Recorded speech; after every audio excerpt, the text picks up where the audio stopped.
Kalau JHT itu ada masa tunggu 1 bulan setelah nonaktif gitu ya. Jadi nonaktif ada masa 1 bulan baru diambil. Jadi bukan 3 bulan Pak. Jadi 1 bulan nonaktif terus kemudian apa namanya itu baru bisa mengajukan untuk pengajuan klaim dari JHT-nya.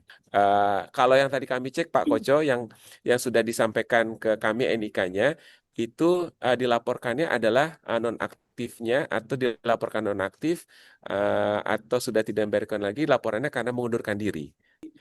Kalau yang Pak Koco sampaikan itu sebenarnya adalah statusnya habis kontrak, Pak.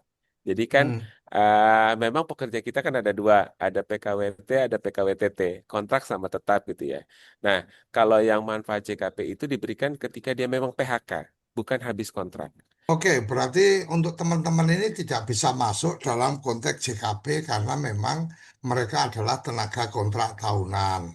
Nah, bahwa kemudian penghentian atau pengajuan alasan untuk tidak lagi aktif itu mestinya bukan mengundurkan diri, tapi memang habis masa kontrak kan kira-kira kayak gitu ya, Mas ya.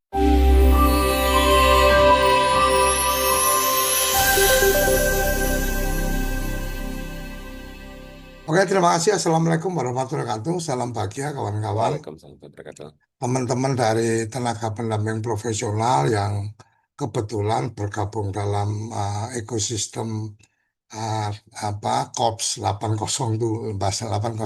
Jadi ini karena ada kejadian luar biasa ini Pak Rizky kita sampaikan bahwa kawan-kawan ini ada yang sudah 10 tahun, ada yang sudah 5 tahun, sudah 6 tahun menjadi tenaga pendamping profesional.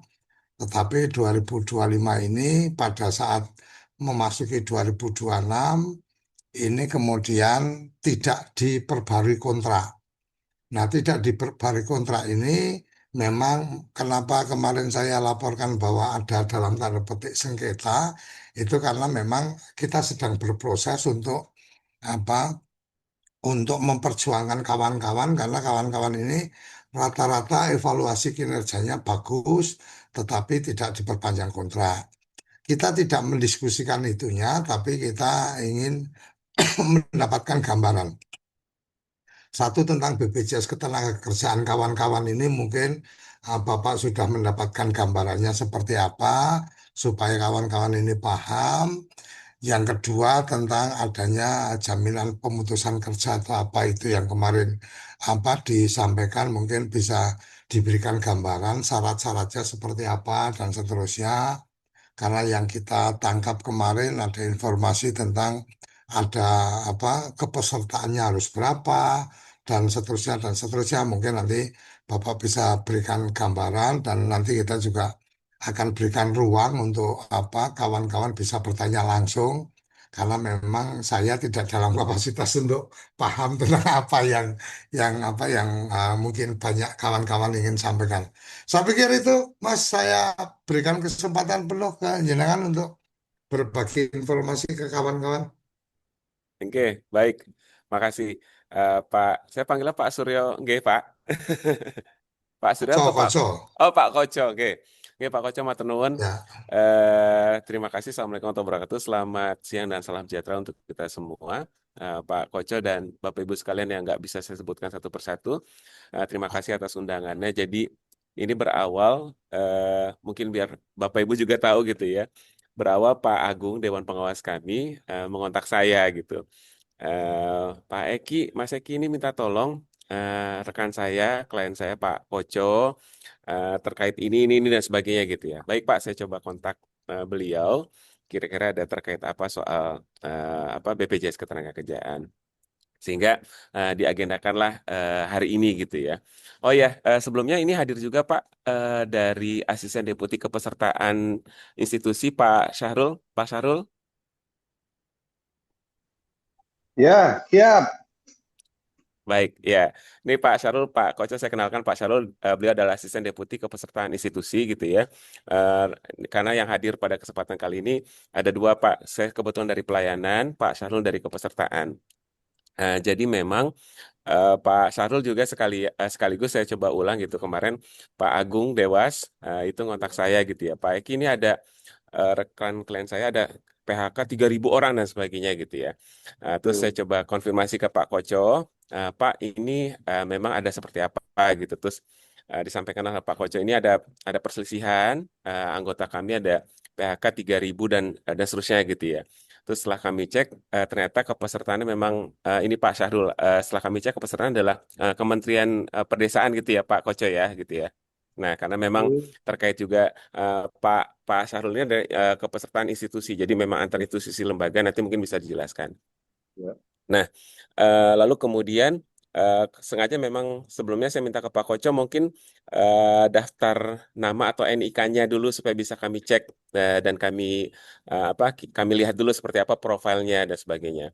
Kepesertaan memang Kementerian Pedesaan, terus kemudian sifatnya desentralisasi. Jadi kemarin sebelumnya saya minta data tersebut supaya bisa kami cek kira-kira terdaftar di mana gitu ya. Terus nanti kalau memang ada proses klaim supaya memudahkan kami undang cabang kepesertaan. Ternyata setelah kami cek desentralisasi gitu ya. Jadi di semua cabang ada gitu Pak Syahrul gitu ya Kementerian Pedesaan ini dari Kalimantan, dari Jawa Tengah, dari semua provinsi ada. Jadi desentralisasi. Makanya kami nggak undang kantor cabang kami karena kepesertaannya di banyak cabang gitu ya. Sehingga pada kesempatan ini kami yang langsung coba menyampaikan saja bagaimana dan seperti apa gitu ya. Itu kemudian yang kedua setelah desentralisasi terus kemudian bahwa kepesertaannya dari timnya anggota dari Pak Koco ini adalah mengikuti 3 program, yaitu program JKK, jaminan kecelakaan kerja, kemudian jaminan kematian atau JKM, dan juga JHT, jaminan hari tua gitu ya. Nah, sementara nanti kami coba jelaskan bahwa di kita tuh sebenarnya ada 5 program, Pak. Tadi jaminan kecelakaan kerja atau JKK, JKM jaminan kematian, kemudian JHT jaminan hari tua, ada lagi namanya JP jaminan pensiun, kemudian ada satu program lagi adalah JKP jaminan kehilangan pekerjaan. Yang nanti juga coba kami jelaskan. Namun setelah kami cek dari data yang tadi disampaikan Pak Koco gitu ya, memang anggota ini terdaftarnya di 3 program, kecelakaan kerja, kematian, dan juga di hari tua. Nah, itu terus kemudian ada satu lagi informasi yang bisa kami sampaikan juga, karena tadi desentralisasi dan tadi Pak Koco juga sudah menyampaikan ke kami beberapa nomor induk kependudukan dari anggotanya, memang ada yang sudah dinonaktifkan, ada yang memang belum dinonaktifkan, jadi statusnya masih aktif gitu. Status dinonaktifkan artinya sudah putus tuh, maksudnya dari sisi pihak si pemberi kerja dalam hal ini sudah tidak membayarkan lagi iuran dari para pekerjanya. Nah, sementara ada masih juga yang statusnya aktif gitu ya, atau belum dinonaktifkan. Sempat Pak Koco tanya ke saya gitu, memang prosesnya gimana? Jadi prosesnya itu Pak, nanti mungkin Pak Syahrul bisa menambahkan, setiap bulan itu ada namanya pelaporan dari sisi perusahaan. Perusahaan melaporkan berapa upahnya, berapa tenaga kerjanya, berapa tenaga kerja baru yang masuk, kemudian berapa tenaga kerja yang keluar, berapa upahnya, baru nanti akan dihitung berapa iuran yang dibayarkan untuk BPJS Ketenagakerjaan. Sehingga tadi ada yang sudah dilaporkan dari sisi pemberi kerjanya itu sudah nonaktif, yang artinya sudah tidak diperhitungkan lagi untuk bisa membayar iuran dari tenaga kerja tersebut. Sementara itu dari beberapa data yang sudah disampaikan, saya coba sampaikan dulu apa namanya. eh, tapi mungkin sebelum saya sampaikan terkait program, Pak Syahrul mungkin ada yang mau disampaikan dulu, Pak Syahrul. Silakan Pak Syahrul. Ya, izin saya mau lihat dulu nih sebenarnya masalahnya inventarisnya di mana ya, kepesertaan apa ya, apakah aparatur desa atau seperti apa yang dinonaktifkan ini. Mungkin saya mendengar dulu, saya mau tahu dulu ini seperti apa biar tahu kita menyikapinya seperti apa. Mungkin saya kembalikan. Baik, makasih Pak Syahrul ya. Nanti ada setelah mungkin sesi diskusi juga nanti akan bisa ditambahkan sama Pak Syahrul. Jadi kami coba sampaikan dulu Pak Koco terkait dari program kita BPJS Ketenagakerjaan, bahwa kami itu diamanahkan oleh negara itu menjalankan program jaminan sosial. Jadi program jaminan sosial yang kami jalankan yang diamanahkan sama negara ini. Dasarnya apa? Ada Undang-Undang SJSN sama Undang-Undang Cipta Kerja. Kemudian Undang-Undang Nomor 24 tentang Undang-Undang Badan Penyelenggara Jaminan Sosial ditunjuklah ada dua badan penyelenggara, yaitu kami BPJS Ketenagakerjaan dan BPJS Kesehatan yang menyelenggarakan program JKN atau Jaminan Kesehatan Nasional. Prinsipnya untuk sistem jaminan sosial nasional ini kegotong royongan. Kalau kegotong royongan mudah-mudahan sudah paham gitu ya bahwa kalau yang sehat membantu yang sakit konteksnya BPJS Kesehatan gitu ya. Terus kemudian yang sehat lagi membantu yang kecelakaan kerja dan sebagainya gitu. Itu prinsip kegotong royongan. Kemudian nirlaba karena memang kami BPJS Ketenagakerjaan itu mengapa merubah statusnya? Sebelumnya mungkin Bapak Ibu kenalnya adalah Jam Sostek Persero karena dulu sifatnya ada BUMN. Nah, sekarang dengan BPJS Ketenagakerjaan kami nirlaba. Kaitannya sama nomor 9, hasil pengelolaan DJS dipergunakan untuk pengembangan program dan untuk kepentingan peserta. Jadi yang kami kelola adalah untuk dikembalikan kepada ke peserta. Kemudian keterbukaan, kehati-hatian, akuntabilitas, portabilitas yang artinya ya tadi pesertanya bisa di mana saja, nanti begitu klaim pun juga bisa di mana saja dengan prinsip portabilitas. Kepercayaan kesifatan wajib karena sudah diatur oleh regulasi ketentuan undang-undangan bahwa tenaga kerja itu wajib berdasarkan BPJS Ketenagakerjaan dan dananya adalah dana amanat. Program yang kami laksanakan ini tentu sesuai dengan ketentuan ataupun regulasinya. Kalau untuk kecelakaan kerja dan kematian, kami menyelenggarakan sesuai dengan PP 44 tahun 2015, PP 82 tahun 2019, dan PP 49 tahun 2023. Itu untuk dua program JKK dan juga JKM. Sementara untuk jaminan pensiun, regulasi kami di PP 45 tahun 2015. Kemudian untuk jaminan hari tua, landasan yang kami gunakan adalah di PP 46 2015 dan juga PP 60 2015. Sementara di jaminan kehilangan pekerjaan di PP 37 2021 dan PP 6 tahun 2025. Jadi ada PP perubahan yang baru keluar tahun kemarin tahun 2025 tentang jaminan kehilangan pekerjaan. Lalu kemudian ini yang kami miliki Pak, BPJS Ketenagakerjaan itu ada 317 kantor cabang. Kami tersebar gitu ya. Makanya kepesertaan pun juga ini tersebar di desentralisasi. Kemudian ada 285 unit layanan kabupaten kota. Kemudian kami juga punya Vaskes fasilitas kesehatan 5.146 PLKK. Jadi untuk yang mengalami kecelakaan kerja itu bisa ditangani langsung di rumah sakit yang kerjasama yaitu di PLKK. Kemudian kami ada unit layanan PMI. Karena ada segmen juga kami untuk yang menghandle untuk pekerja migran Indonesia. Kemudian call center-nya ada 88 agent, kemudian kerjasama dengan Kemenaker di Halo JKP, dan kemudian ini dari sisi yang online, ada layanan hybrid, ada SIPP. SIPP ini adalah layanan pelaporan gitu ya, informasi jadi yang tadi saya sampaikan, yang setiap bulan dari perusahaan melaporkan berapa pekerja yang masuk, berapa yang keluar, berapa upahnya itu melalui SIPP. Kalau lapak asik ini nanti ketika bisa mengajukan klaim gitu ya, Bapak Ibu untuk klaim JHT bisa mengajukannya lewat di lapak asik online. Nanti Bapak Ibu di video call sama kantor cabang kami yang tersebar di seluruh Indonesia. Kalau yang PMI ada layanan iklan PMI, kemudian untuk yang JKP dia khusus memang aplikasi yang disiapkan oleh Kemenaker yaitu di Siap Kerja dan juga inklusif job center. Ada bank kerjasama baik maupun dari fisik maupun non fisik.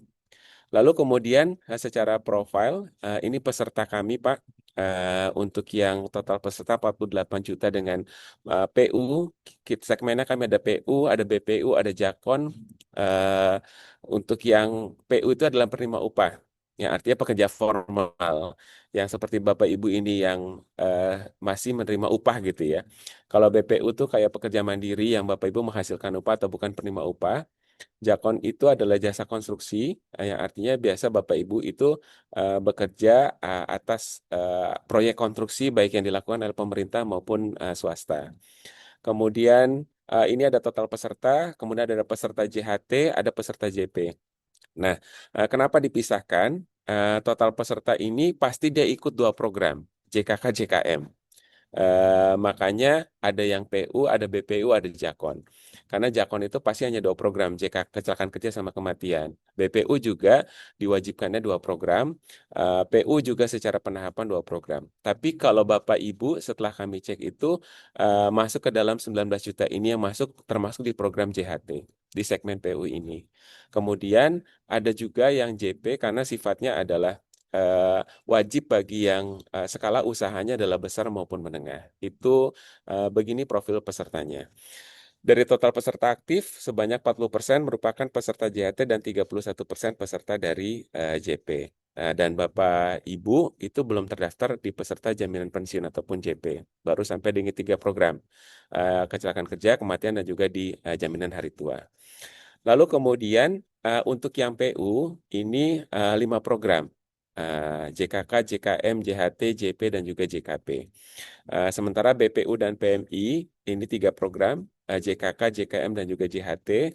Lalu kemudian untuk Jakon itu 2 program, kecelakaan kerja dan kematian.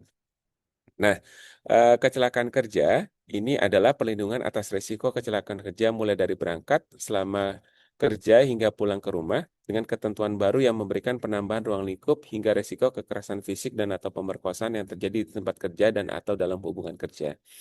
Pelindungannya berupa perawatan sesuai dengan kebutuhan medis, kemudian ada yang namanya STMB, sementara tidak mampu bekerja. Ketika kecelakaan kerja tentu butuh perawatan, pengobatan sampai rehabilitasi. Nah, selama tidak bekerja itu ada santunan tidak mampu bekerja. Artinya Bapak Ibu ketika kecelakaan kerja masih menerima upah sebesar 100% upah selama 12 bulan. Kalau memang masih ada perawatan-perawatan maupun rehabilitasi 50% pada bulan berikutnya. Kemudian kalau yang meninggal kecelakaan kerja 48 kali upah dengan biaya pemakaman 10 juta. Kemudian untuk santunan catat maksimal 56 kali upah. Beasiswa maksimal 174 juta untuk 2 orang anak.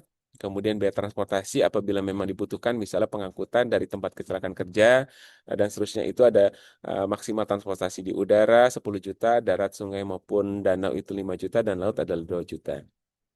Sementara untuk home care 20 juta, maksimal 20 juta atau 1 tahun dengan ada juga program return to work. Program return to work itu artinya ketika ada karyawan mengalami kecelakaan kerja, dilakukan perawatan, pengobatan, rehabilitasi sampai dia bekerja kembali dan diterima di perusahaan gitu ya. Dan dengan pelaporan JKK maksimal 2 kali 24 jam sejak terjadinya JKK, jika melampaui waktu, maka manfaat JKK wajib bagi dari para pemberi kerja. Kemudian untuk yang JKM adalah manfaat uang tunai diberikan kepada ahli waris ketika peserta meninggal dunia bukan akibat kecelakaan kerja. Kalau tadi yang akibat kecelakaan kerja, santunan kematiannya 48 kali upah, tapi kalau yang memang dia meninggal tapi bukan karena kecelakaan kerja, diberikan santunan kematian 20 juta, santunan berkala 12 juta dengan biaya pemakaman 10 juta dengan totalnya adalah 42 juta, dan manfaat beasiswa maksimal 174 juta untuk 2 orang anak. Dan apabila terdaftar di 2 kepesertaan atau lebih, maka biaya pemakamannya hanya diterima 1 kali. Lalu untuk yang beasiswa, tadi sudah disebutkan, secara ketentuan, beasiswa pendidikan atau pelatihan bagi maksimal 2 orang anak peserta mulai dari TK sampai S1, diajukan apabila anak masih memenuhi persyaratan, yaitu anak usia sekolah, belum usia 23 tahun, dan belum menikah dan atau belum bekerja. Kemudian, terdapat penambahan manfaat bagi anak yang masih bersekolah namun telah berstatus bekerja, beasiswa akan tetap diberikan dengan ketentuan terdaftar sebagai peserta PU pekerjaan formal untuk jangka waktu paling lama 6 bulan berturut-turut. Jadi kayak misalnya ada yang penerima manfaat beasiswa, lalu kemudian dia terdaftar di PU, daftar bekerja lagi, terus kemudian segmennya di PU, dia masih bisa dapat beasiswanya, tapi kalau kerja itu nggak 6 bulan. Biasanya magang nih Pak. Kadang kan dapat beasiswa, terus magang. Nah, harusnya kan karena dia sudah terdaftar BPJS manfaat berhenti. Nah, karena magang biasa sampai 6 bulan, itu manfaatnya nggak berhenti, manfaat beasiswanya. Nih kan BPU atau formal dengan status magang. Beasiswa diberikan bagi peserta yang meninggal dunia atau cacat total tetap akibat kecelakaan kerja atau penyakit akibat kerja. Peserta yang meninggal dunia bukan akibat kecelakaan kerja atau penyakit akibat kerja dan telah memiliki masa iur minimal 3 tahun. Jadi sudah masa iurnya dari kepesertaan tersebut itu sudah ada selama 3 tahun. Manfaatnya ini Pak, dari TK maksimal 2 tahun itu 1,5 juta. kemudian SD atau sederajat maksimal 6 tahun itu 1,5 juta, kemudian SMP atau sederajat 2 juta maksimal 3 tahun, SMA atau sederajat maksimal 3 tahun 3 juta, dan pendidikan tinggi maksimal serata 1 atau pelatihan maksimal 5 tahun adalah 12 juta. Manfaat dibayarkan per tahun, jadi nominal ini adalah per tahun dan tidak dapat diajukan setiap tahun oleh anak peserta atau wali anak, dan pembayaran manfaat diberikan secara akumulatif dari sisa manfaat yang belum diajukan dan paling banyak 3 tahun ajaran sebelum pengajuan dari beasiswa tersebut. Lalu kemudian tadi sudah 2 program, JKK, JKM, kemudian ada JHT. Kalau JHT secara gampangnya adalah, ini adalah jaminan hari tua yang merupakan iuran beserta hasil pengembangan dari iuran tersebut. Jadi ada yang sifatnya adalah manfaat sekaligus, ada yang manfaat sebagian. Nah, kalau manfaat sekaligus itu ketika dia sudah nonaktif, sudah nggak kerja lagi, udah usia 5-6 tahun, berhenti kerja, meninggalkan Republik Indonesia, cacat tetap, meninggal dunia gitu ya. Atau kalau dia masih aktif, bisa maksimal 10% untuk persiapan masuk ke pensiun atau maksimal 30% untuk kepemilikan rumah. Dengan masa kepesertaan paling sedikit 10 tahun. Jadi kalau masa kepesertaannya 10 tahun, bisa mengambil sebagian, baik 10% maupun 30% untuk kebutuhan perumahan. Nah, diamanahkan kami memberikan imbal hasil atau hasil pengembangannya itu di atas deposito. Nah, kalau yang hitam ini adalah rata-rata bunga deposito bank pemerintah. Jadi seperti di tahun 2025 itu rata-rata bunga deposito 2,76. Nah, yang oranye itu adalah pengembangan dari JHT. Jadi kita diamanahkan memberikan imbal hasil di atas rata-rata deposito bank pemerintah. Dan ini sebagaimana diamanahkan kami memberikan imbal hasil, ada hasil pengembangan di atas rata-rata deposito bank pemerintah seperti tahun 2025 adalah 5,51. Jadi paling gampang ya gitu ya, daripada JHT-nya diambil kemudian dimasukin deposito, mending ya sudah JHT-nya tetap menjadi tabungan di BPJS Ketenagakerjaan karena diberikan hasil pengembangan itu di atas rata-rata deposito dari bank pemerintah. Kemudian ada lagi program JP, Jaminan Pensiun, itu diselenggarakan untuk mempertahankan derajat kehidupan yang layak pada saat kehilangan atau berkurang penghasilan karena peserta masuk usia pensiun, mengalami cacat tetap atau meninggal dunia. Bisa diberikan manfaat berkala, kemudian manfaat sekaligus secara ketentuan saat ini minimumnya kalau manfaat berkala 399.700 per bulan atau maksimumnya adalah 4.792.300 per bulan. Kenapa demikian? Karena memang dari sisi iuran pun ada batasannya atau ada ceilingnya gitu ya. Jadi ada ketentuan upah maksimal yang diperhitungkan sebagai iuran dari program jaminan pensiun. Nah, ada juga kalau ketentuannya belum memenuhi pembayaran secara berkala, maka dibayarkan sekaligus secara langsung beserta tingkat hasil pengembangannya. Dan ini sebagai gambaran tren hasil pengembangan dari tahun 2016, karena program JP diamanahkan ke kami sejak tahun 2015 sampai dengan tahun 2025. Kalau dilihat hasil pengembangannya tentu juga sama dengan tadi JHT di atas rata-rata bunga deposito dari bank pemerintah. Nah, saat ini usia pensiun ditetapkan 59 tahun. Jadi manfaat JP itu baru diterima ketika sudah masuki usia 59 tahun kalau memang yang bersangkutan itu diberikan umur yang panjang gitu ya. Tapi pensiun itu atau manfaat JP itu bukan hanya pensiun hari tua atau masuk usia pensiun. Bisa juga manfaat pensiun janda duda yang artinya ketika pekerjaannya meninggal dunia, maka janda atau dudanya itu dapat manfaat pensiun. Atau manfaat pensiun secara total tetap. Artinya ketika pekerjaannya mengalami cacat total tetap, itu juga memperoleh manfaat jaminan pensiun ketika didaftarkan program jaminan pensiun. Atau manfaat pensiun anak ketika dia turun ke anak ataupun manfaat pensiun dari orang tua. Nah, ini yang sempat disinggung ataupun ditanya sama Pak Koco kemarin gitu ya, soal dari JKP. JKP ini memang program baru gitu Pak dari pemerintah. Program baru tapi regulasinya sudah ada perubahan regulasi. Tadi kami sampaikan memang sebelumnya adalah PP 37, ada perubahannya adalah di PP 6 tahun 2025 yang kemarin. Manfaatnya ada tiga, ada manfaat uang tunai, kemudian manfaat akses informasi pasar kerja, dan juga manfaat dari pelatihan kerja. Nah, BPJS Ketenagakerjaan memberikan manfaat uang tunai, sementara akses informasi pasar kerja dan pelatihan kerja itu diberikan oleh Kementerian Ketenagakerjaan Republik Indonesia tanpa iuran tambahan karena iurannya adalah rekomposisi dari iuran JKK.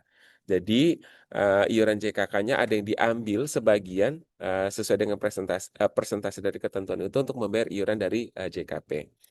Nah, memang JKP ini tidak daftar. Jadi misalnya gitu ya, perusahaan mendaftarkan Pak Koco itu program JKP itu tidak.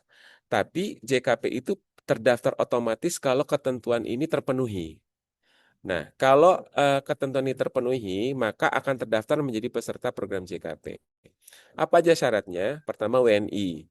Jadi ada kan pekerja asing yang didaftarkan juga ke kita. Nah, mereka itu bukan kategori sebagai peserta JKP. Kemudian belum usia 54 tahun pada saat terdaftar. Yang berikutnya adalah punya hubungan kerja dengan perusahaan, baik PKWTT maupun PKWT, maupun ada baik kontrak maupun pegawai tetap gitu ya.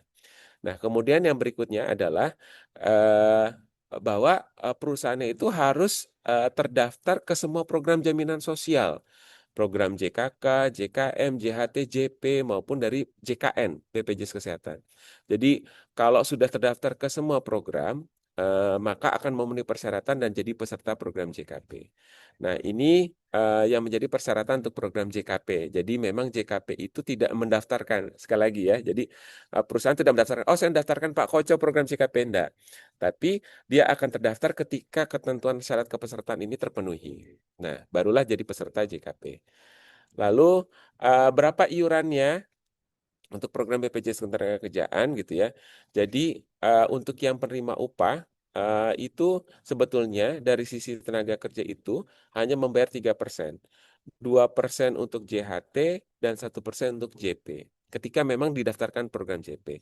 Tapi kalau untuk sampai hanya 3 program, JKK, JKM maupun JHT, gitu ya, itu hanya 2% aja. Yang lainnya yang bayarkan adalah perusahaan untuk yang PU. Seperti JHT. JHT ini sebenarnya iurannya adalah 5,7%.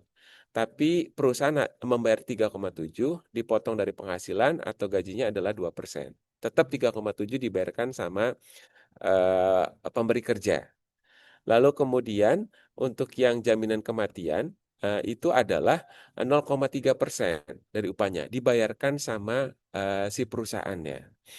Nah, kalau yang jaminan kecelakaan kerja itu dilihat dulu dari berapa apa resiko kategori perusahaannya termasuk resiko apa? Apakah sangat rendah, rendah, sedang, tinggi ataupun di sangat tinggi.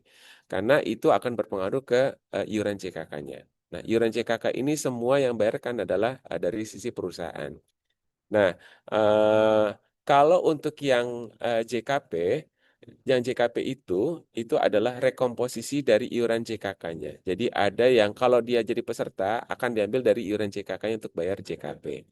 Itu yang PU. Untuk yang BPU, untuk yang JKM-nya adalah BPU 6.800, untuk yang BPU adalah minimal 10.000, dan JHT-nya itu adalah minimal 20.000. Sehingga kalau BPU atau mandiri atau bukan penerima upah itu minimal adalah 36.800 untuk 3 program.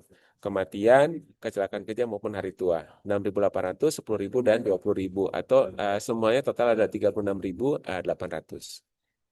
Lalu ini untuk penerima manfaat JHT itu bisa peserta maupun bisa ahli waris. Peserta kalau masih yang bersangkutan masih hidup, itu peserta bisa mengajukan klaim JHT atau ahli waris. Ahli waris urutannya ini, jika ahli warisnya meninggal, bisa janda, duda, ataupun anak. Kemudian yang kedua adalah kalau memang ini tidak ada, berikutnya dilihat keturunan sedarah peserta menurut garis lurus ke atas atau ke bawah sampai derajat kedua dengan urutan orang tua, cucu, atau kakek dan nenek. Jadi ketika misalnya peserta sudah meninggal, dilihat apakah ada suami atau istri atau ada anaknya. Kalau nggak ada, urutan ahli waris berikutnya adalah keturunan saudara. Lalu kalau nggak ada lagi, turun lagi ke saudara kandung, turun lagi ke mertua, baru yang terakhir adalah pihak yang ditunjuk wasiat oleh peserta. Kemudian ini gimana kelayakannya untuk klaim dari JHT. Kelayakannya adalah ini berstatus nonaktif atau memasuki usia pensiun 56 tahun dan melewati masa tunggu. Jadi kalau memang tadi apa sempat pas awal-awal gitu Pak Koco tanya ini ada yang nonaktif gitu dan sebagainya. Ya kalau memang sudah nonaktif hak JHT-nya bisa diambil dengan masa tunggu 1 bulan setelah nonaktif. Jadi misalnya nonaktifnya per Januari sudah melewati 1 bulan nih berarti Februari ini sudah bisa diklaim untuk JHT-nya. Lalu kemudian kalau untuk JP, kalau tapi kami lihat dicek kepesertaannya tidak ada yang terdaftar di JP. Ini syaratnya ini adalah kelayakannya WNI terdaftar paling lama 1 bulan sebelum usia pensiun, masuk masa kepesertaan 180 bulan atau cacat total tetap, kemudian meninggal dunia sebelum usia pensiun dengan kepadatan iuran 80% dengan masa kepesertaan minimal 1 bulan. Memiliki penerimaan manfaat yang berhak, peserta, janda atau duda, anak, orang tua, kemudian tidak melanggar ketentuan yang menghilangkan kelayakan sebagai penerimaan manfaat JP gitu ya. Kalau cacat meninggal dunia atau puja kembali, janda duda meninggal atau menikah, anak meninggal menikah atau berusia 23 tahun, kalau misal orang tua itu meninggal dunia. Nah, ini simulasi saja gitu ya Pak. Mungkin kalau mau tahu gambaran berapa sih ya gitu ya. Ini kalau masa kerja 2 tahun tuh, kalau upahnya 5 juta, manfaat JHT yang bisa diklaim setelah masa kerja 2 tahun bisa sekitar 7,2 juta. Kalau yang nggak ditarik-tarik nih sampai nanti usia 56 tahun, akan ditariknya adalah 29 juta dan seterusnya. Ini lebih ke simulasi saja yang sebetulnya Bapak Ibu bisa menghitungnya sendiri di aplikasi kita yang namanya JMO ataupun Jam Sostek Mobile. Kemudian kalau untuk manfaat terima JP ini untuk diketahui saja gitu ya karena kalau kami lihat tidak ada yang terdaftar di program jaminan pensiun. Ada yang namanya peserta atau ahli waris penerimanya untuk peserta di manfaat cacat total tetap atau ini singkatan ya MPC manfaat pensiun cacat total tetap, MPHT manfaat pensiun hari tua gitu ya. Berarti kan peserta nih yang terima kalau 3 ini.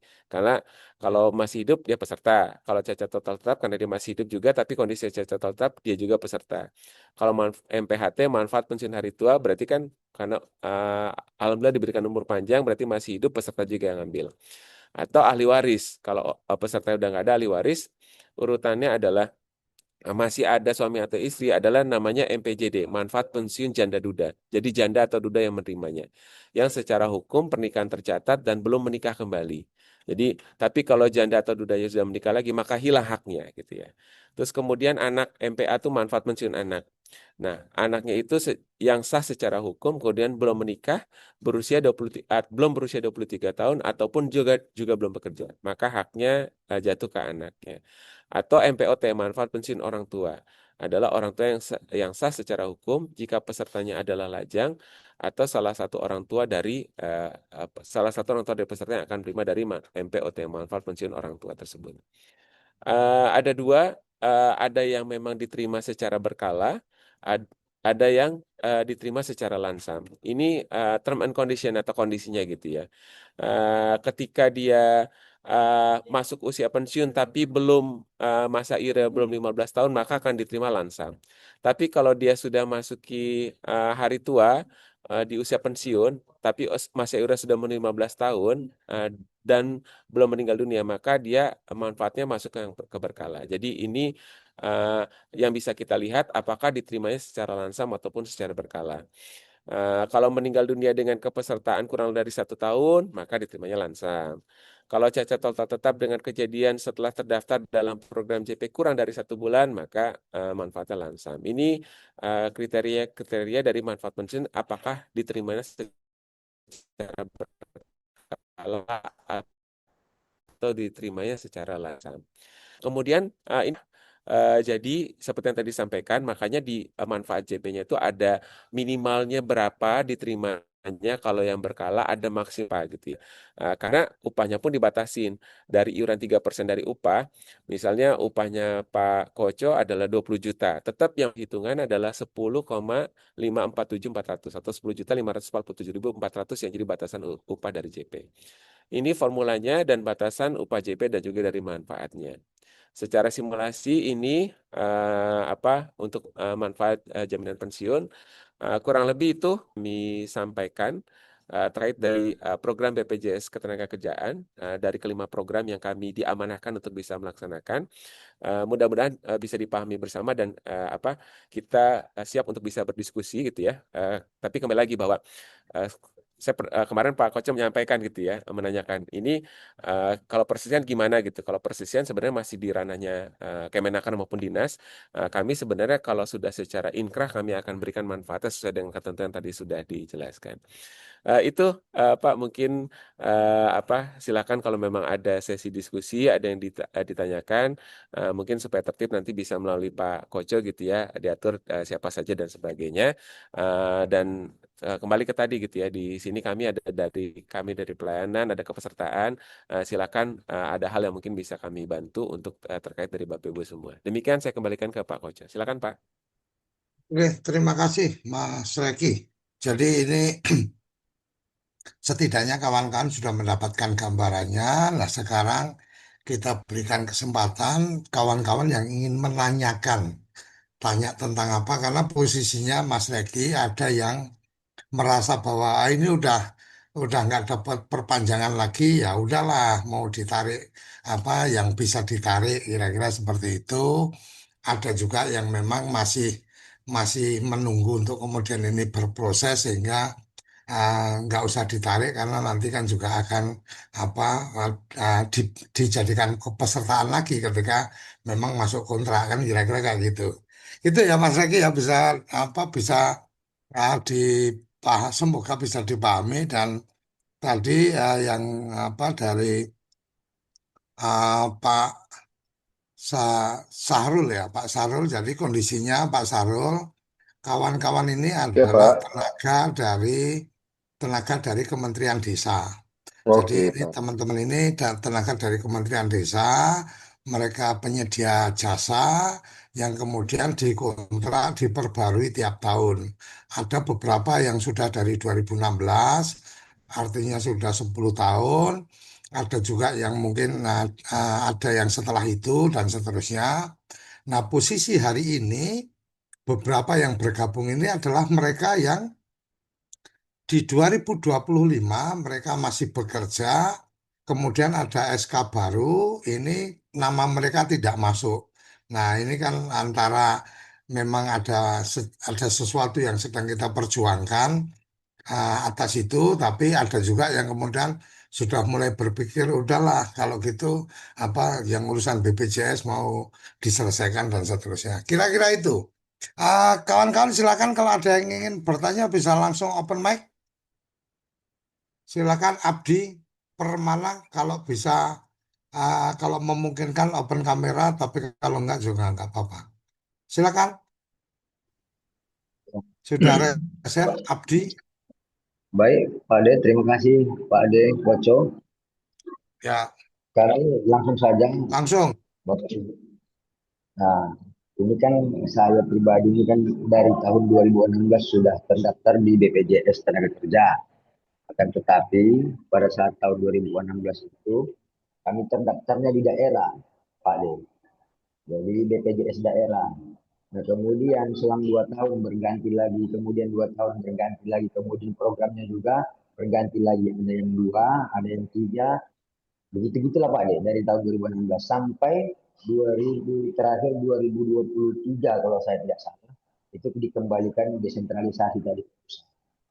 Nah, ketika kami masuk ke aplikasi JNO untuk pengkinian peserta, pengkinian data peserta, ada satu nomor, ada satu nomor BPJS kami, nomor peserta kami yang kami lupa Pak De. Kami lupa nomornya berapa, tapi ketika kita masuk pengkinian data disuruh untuk melengkapi nomor tersebut. Tetapi kami tidak bisa lagi melengkapi karena sudah terlalu lama lupa. Jadi kira-kira terkait ini gimana solusinya untuk apa? Pak apa tadi? Pak Rifkillah. Mohon informasinya Pak. Agar supaya kami bisa sekaligus tahu kan ini kan terkoneksi ke NIK nih, nomor induk kependudukan. Apa tidak bisa langsung dikoneksikan ke NIK langsung dapat dia semuanya gitu loh Pak De. tanpa harus mencari di mana lagi kartu BPJS kami yang sudah 2016 yang lalu udah hilang gitu Pak De. Terima kasih. Oke, terima kasih. Silakan, Mas Rifki. Oke, baik. Makasih Pak Abdi. Jadi Pak Abdi, Pak Koco, dan Bapak Ibu sekalian, memang untuk klaim JHT gitu ya, di kami itu banyak channel atau kanalnya gitu ya. Tadi JMO sudah disebutkan. Nah, tapi kalau untuk JMO itu mohon maaf maksimal saldonya 15 juta. Jadi kalau yang saldo di atas 15 juta pasti nggak bisa melalui JMO. Kemudian ada yang tadi yang namanya lapak asik, itu juga sama mengajukannya melalui online gitu ya. Nanti Bapak ada upload dokumen dan sebagainya. Nanti berikutnya akan di video call nih sama dari kantor cabang kami di seluruh Indonesia. Atau yang paling paling paling ya mungkin lebih biasanya gitu ya, lebih nyaman datang ke kantor cabang biar langsung ngomong langsung sama petugasnya, itu juga sangat amat dimungkinkan. Silakan datang ke kantor cabang kami terdekat. Tadi kami sudah sampaikan kami ada kurang lebih 315 kantor cabang tersebar di seluruh Indonesia, baik dari kantor cabang utama, Madya, kelas 1, kelas 2 sampai 3A itu ada, silakan bisa datang kantor cabang. Atas kondisi yang disampaikan sama Pak Abdi tadi, jadi memang sebetulnya tinggal pembuktian saja gitu ya. Kalau memang Pak Abdi memang pernah tahun 2016 pernah bekerja, silakan dibuktikan saja. Nanti sebetulnya di kami itu semua tercatat gitu ya. Memang kalau memang tinggal dibuktikan kayak misalnya pernah punya ada beberapa kepesertaan, nanti tuh saldonya namanya digabung gitu ya. Oh, yang ini pernah kerja 2 tahun, yang ini pernah kerja setahun, yang ini pernah kerja setahun. Nah, nanti pada saat ngambil tuh bisa digabungkan gitu ya. Memang kalau melalui JEMO itu dia akan membaca tadi sampaikan sama Pak Abdi ada ini sebagainya gitu karena memang perlu disampaikan terlebih dahulu karena kan itu kepesanan sudah lama. Kami JEMO itu baru hadir di tahun 2021 2022 sehingga memang kalau kepesertaan lama itu memang perlu ada di cross check terlebih dahulu dan sebagainya gitu ya. Jadi itu Pak Abdi. Jadi kalau memang terkendala lewat JEMO dan lapak asik, boleh silakan datang ke kantor cabang.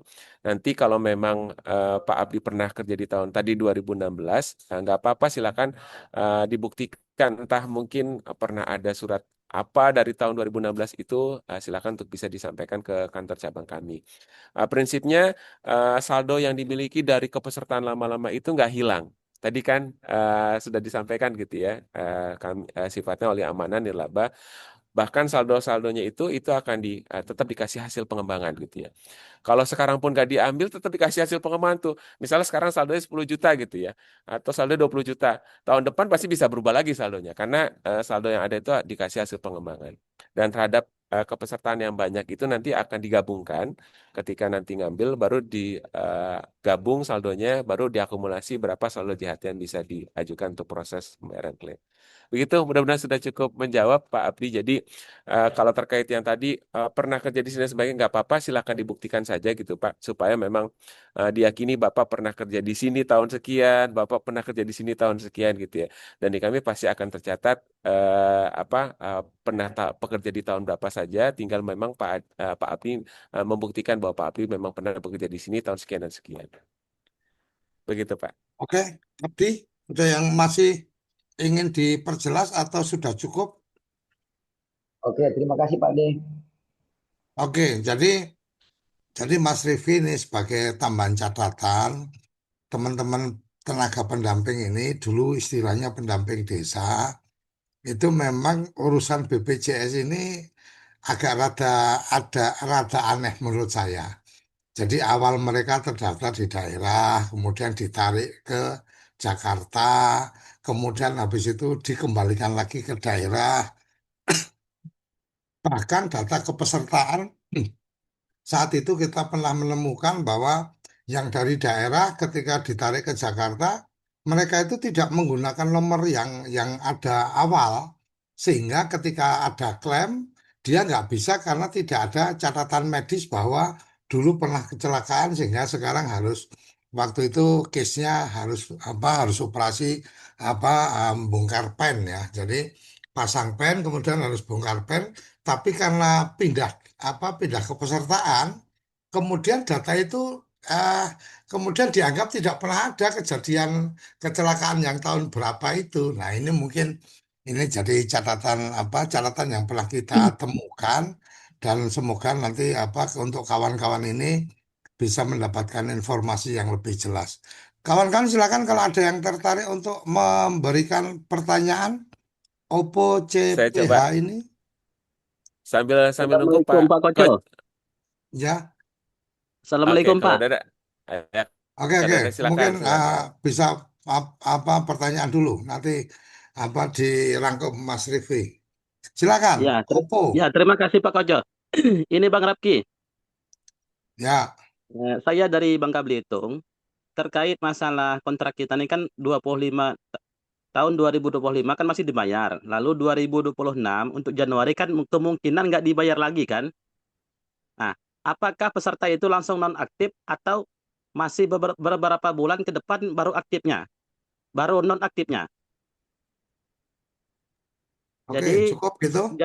jadi kawan-kawan kan misalkan nggak diaktif di bulan Januari ini, setidaknya kan Februari sudah bisa diklaim. Tapi kalau kan misalkan Januari masih masih tidak aktif, lalu harus nunggu 3 bulan ke depan baru nonaktif betul misalkan ketika tidak dibayar. Gitu maksudnya pertanyaannya. Oke, silakan Mas Rifki. Habis Baik. ini nanti Yur Setia. Ya ya. Nanti silakan Mas Rifki dulu. Oke, Pak.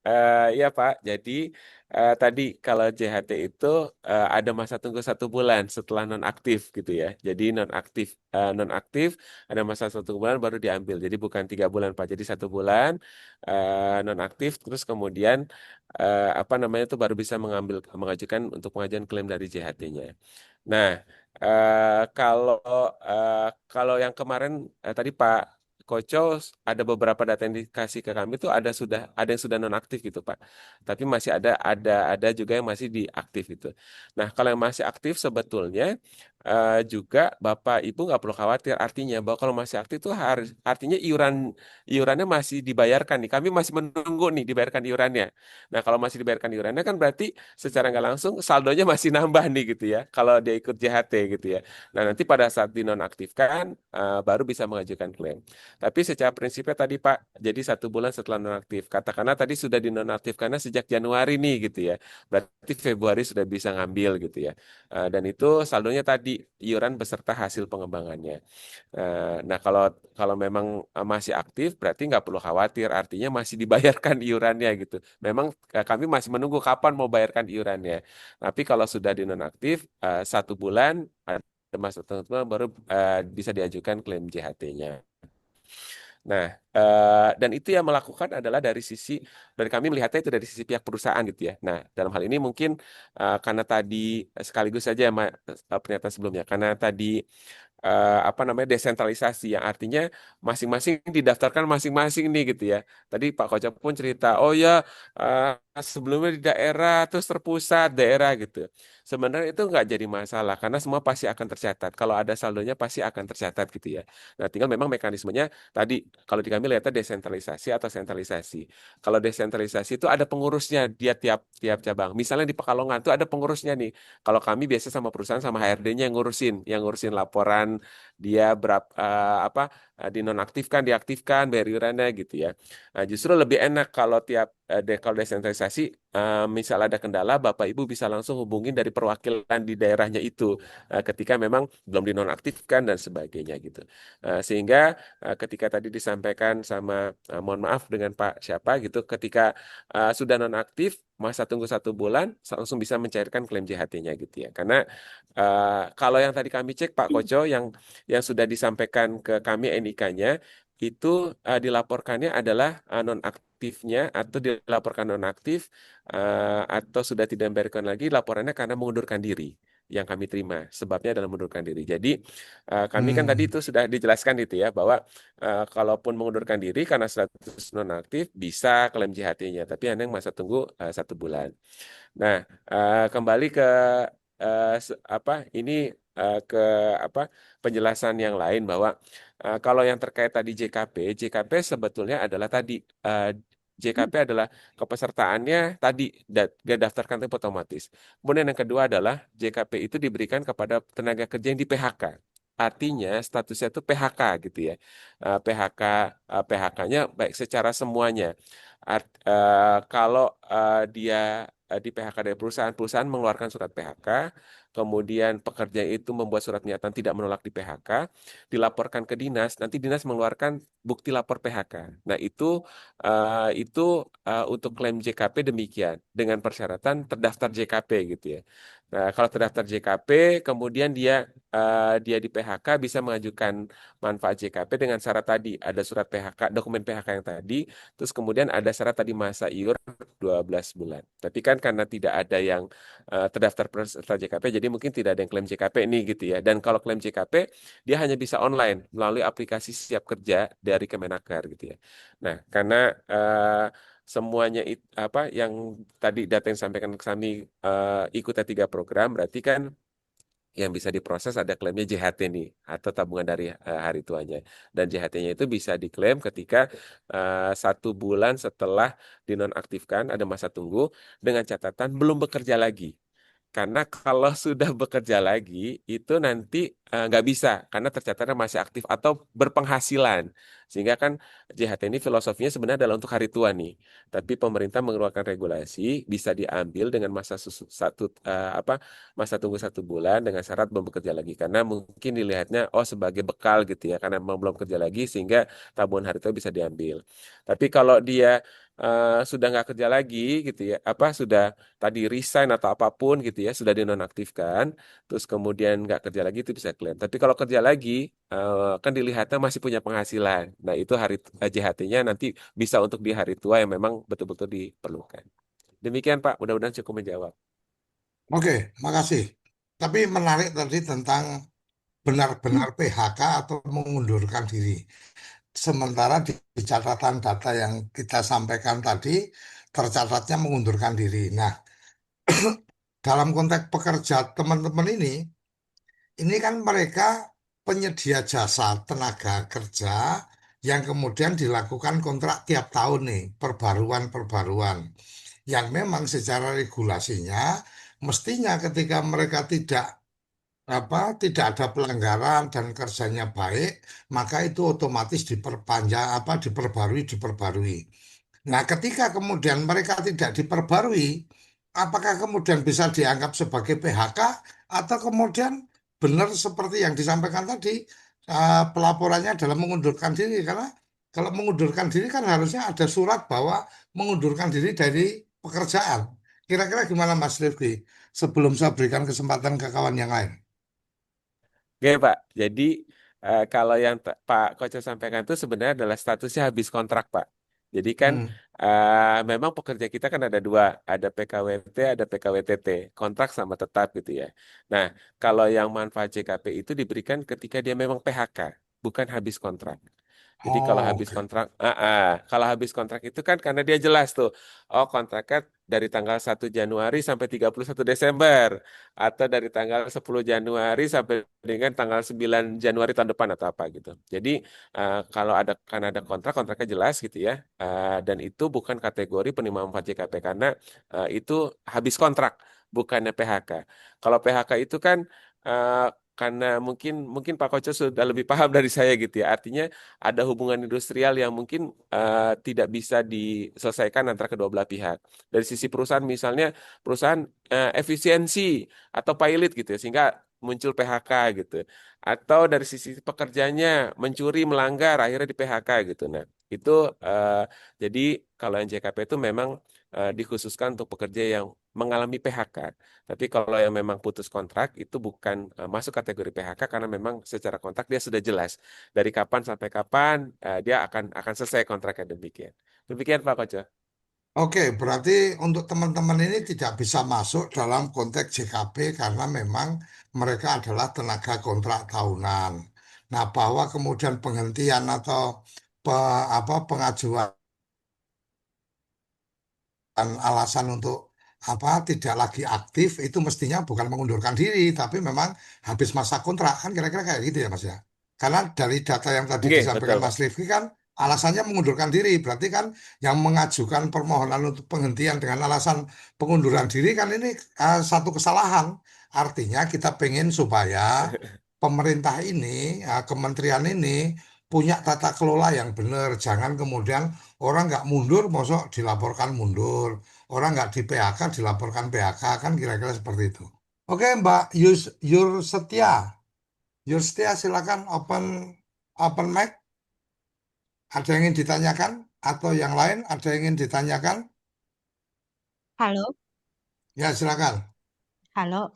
Perkenalkan saya dari Sumatera Utara, Kabupatennya Selatan. Hmm. Ini mau nanya, kebetulan saya kan pendamping desa sejak tahun 2016, udah 10 tahun berlalu.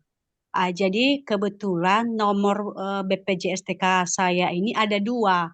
Satu yang dari 2016 sampai 2024 dan satu yang untuk 2025. Ini yang kartu dari 2016 sampai dengan 2024 itu kan katanya udah nonaktif lah itu. Saya cek di kantornya memang sudah nonaktif.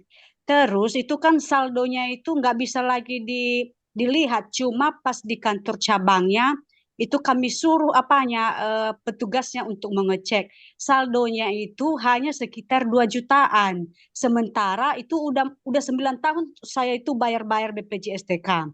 Terus itu kan nggak bisa saya cek selama ini karena kan udah belum pakai JMO saat itu di kartu itu. Apa itu yang saya tanya? Itu memang nominalnya hanya begitu ya selama 9 tahun. Sementara saya bayarnya itu kalau nggak salah 113.000 per bulan, 3 program kalau nggak salah itu. Itu dari 2016 sampai dengan 2024. Terus yang saya pertanyakan, ini kan di JHT atau semua di BPJS TK ini, apakah ini karena kan sama kami itu bayarnya transfer secara berjenjang dari PLD ke PD, dari PD ke TA, TA kabupaten ke provinsi. Apakah begitu ya? Eh, atau dipotong langsung di gaji? Karena kan sama kami ini kadang-kadang lalai kami ini harus begini, harus begini. Kenapa harus ke rekening atasan kami? Kenapa nggak bisa langsung dipotong langsung oleh bank di gaji kami? Atau prosedurnya memang begitu? Karena saya curiganya begini, kenapa dari tahun 2016 itu sampai 2024 ya saldo saya setelah dicek hanya 2.400.000-an. Jadi saya curiganya karena kan selama ini kami transfer ke transfer, bukan langsung dipotong. Jadi bagaimana menurut ini mumpung ada kantor BPJS-nya, apakah prosedurnya begitu? Terus apakah jumlah saldo saya itu selama 9 tahun hanya segitu? Itu saja, sekian dari saya. Oke, terima kasih. Ini jadi memang ada dua nomor ini, di grup kita juga sempat tersampaikan ini Mas Rifki. Jadi ini menjadi menarik ketika ada dua nomor, kemudian ketika melakukan pengecekan, case yang seperti ini juga menjadi tanda tanya, mosok sih cuma segitu dan seterusnya. Sementara memang secara pembayaran mungkin mereka apa artinya mereka terima gaji dan kemudian diminta transfer. Transfernya juga bukan ke BPJS-nya, tapi transfernya ke apa pihak yang di Secara atasnya dan berjenjang. seterusnya. Kira-kira seperti apa ini Mas Rifki? Karena setahu saya kayaknya kalau ada pembayaran yang tidak dilakukan dengan benar, sementara si peserta ini melakukan dengan benar, ini udah masuk ranah hukum juga, ini kriminal juga kan, untuk kemudian menerima pembayaran tapi tidak dibayarkan, kira-kira kan kayak gitu. Silakan Mas Rifki. Oke, makasih Pak Koco. Bu Yurstia, jadi Ya, Pak. ya baik. Tadi saya sampaikan itu bahwa eh, apa BPJS Tenaga itu ada 5 program gitu ya. Kecelakaan kerja, kematian, hari tua, pensiun dan kehilangan pekerjaan atau JKP gitu ya. Ada beberapa perusahaan tuh melakukan namanya penahapan gitu Pak. Bu juga. Penahapan artinya biasanya pertama ikut 2 program dulu nih, kecelakaan kerja sama kematian hari tuanya tuh enggak gitu. Terus baru setelah sekian tahun baru diikutkan jaminan hari tuanya. Ada yang polanya demikian gitu ya. Saya belum tahu persis gitu karena memang harus dicek gitu. Bisa jadi ini baru bisa jadi. Kemungkinannya Bu Yur Setia itu 19 tahun katakanlah tadi berapa tahun itu awalnya cuma diikutkan 2 program gitu. Terus baru setahun belakangan diikutkan hari tua. Bisa jadi itu. Atau kemungkinannya banyak, tapi tadi ya, bahwa karena kita ada 5 program, 2 program itu wajib tuh, kecelakaan kerja sama kematian. Nah, ada bukan, sebenarnya semua program itu wajib gitu. Ada penahapan sifatnya gitu ya, penahapan dari sisi perusahaan ya. Itu pertama yang saya bisa jelaskan. Kemudian yang kedua adalah mekanismenya untuk yang penerima upah. Artinya kalau penerima upah ini adalah ada pemberi kerja, ada yang penerima upahnya gitu. Itu mekanisme setiap bulan itu adalah antara si pengurus perusahaan atau perwakilan dari si pemberi kerja dengan BPJS Ketenagakerjaan. Mekanismenya adalah ada pelaporan. Pelaporan tenaga kerja masuk, tenaga kerja keluar sama upahnya. Misalnya Pak Koco punya perusahaan terdiri dari 100 tenaga kerja. Pak Koco melaporkan ke kami nih, ini 100 tenaga kerja, namanya A, B, C, D, E, dan seterusnya. Upahnya si A sekian, si B sekian, si C sekian gitu ya. Lalu kemudian dihitung tuh sama kami. Dari upah sekian, dari kemudian iuran tadi kan ada persentase. JKM 0,3, JKK-nya itu dari 0,24 sampai 1,4 gitu ya, dengan resiko. Terus JHT-nya 5,7%. Dihitung tuh. Oke, Pak Koco itu tiap bulan bayar iurannya sekian gitu. Nah, sekian itu kan tadi ada yang harusnya si kantor yang bayar, harusnya Ya. si karyawan juga yang bayar gitu. Tadi 2% kalau untuk yang JHT. Nah, itu dibayarkan sekaligus sama si perusahaan ke kami untuk setiap bulan. Pembayarannya pun bukan ke pembina perusahaan, bukan. Ada namanya virtual account gitu ya. Virtual account BPJS Ketenagakerjaan. Jadi akunnya virtual account, bukan ke nomor akun pribadi atau apa, tapi virtual account. Dan itu dihitung berdasarkan tadi upah yang dilaporkannya berapa, jumlahnya TK-nya berapa, dihitung iuran itu yang harus dibayarkan. Sehingga kalau tadi Bu Yur Setia tanya, bagaimana kira-kira proses mekanismenya? Harusnya itu biasa dilakukan pemotongan sama perusahaan. Nah, perusahaan kan udah ngitung tuh, oh Bu Yur Setia gajinya 10 juta. Dari 5,7 hanya diambil 2% dari gajinya, hanya dipotong sekian. Nanti 3,7 yang bayar si perusahaan. Nah, itu baru perusahaan membayarkan ke kami BPJS Ketenagakerjaan. Dan ke kami pun tadi, eh, perlu diingat baik-baik, bukan ke rekening pribadi atau atas nama perorangan, tapi virtual account. Yang artinya setiap perusahaan tuh ada nomor virtual account-nya gitu ya, dan sebagainya gitu. Sama ketika Bapak Ibu beli tiket di Traveloka, ada kan nomor virtual account-nya gitu ya. Nah, itu yang nanti rekening yang nanti menjadi menerima iuran Bapak Ibu sekalian.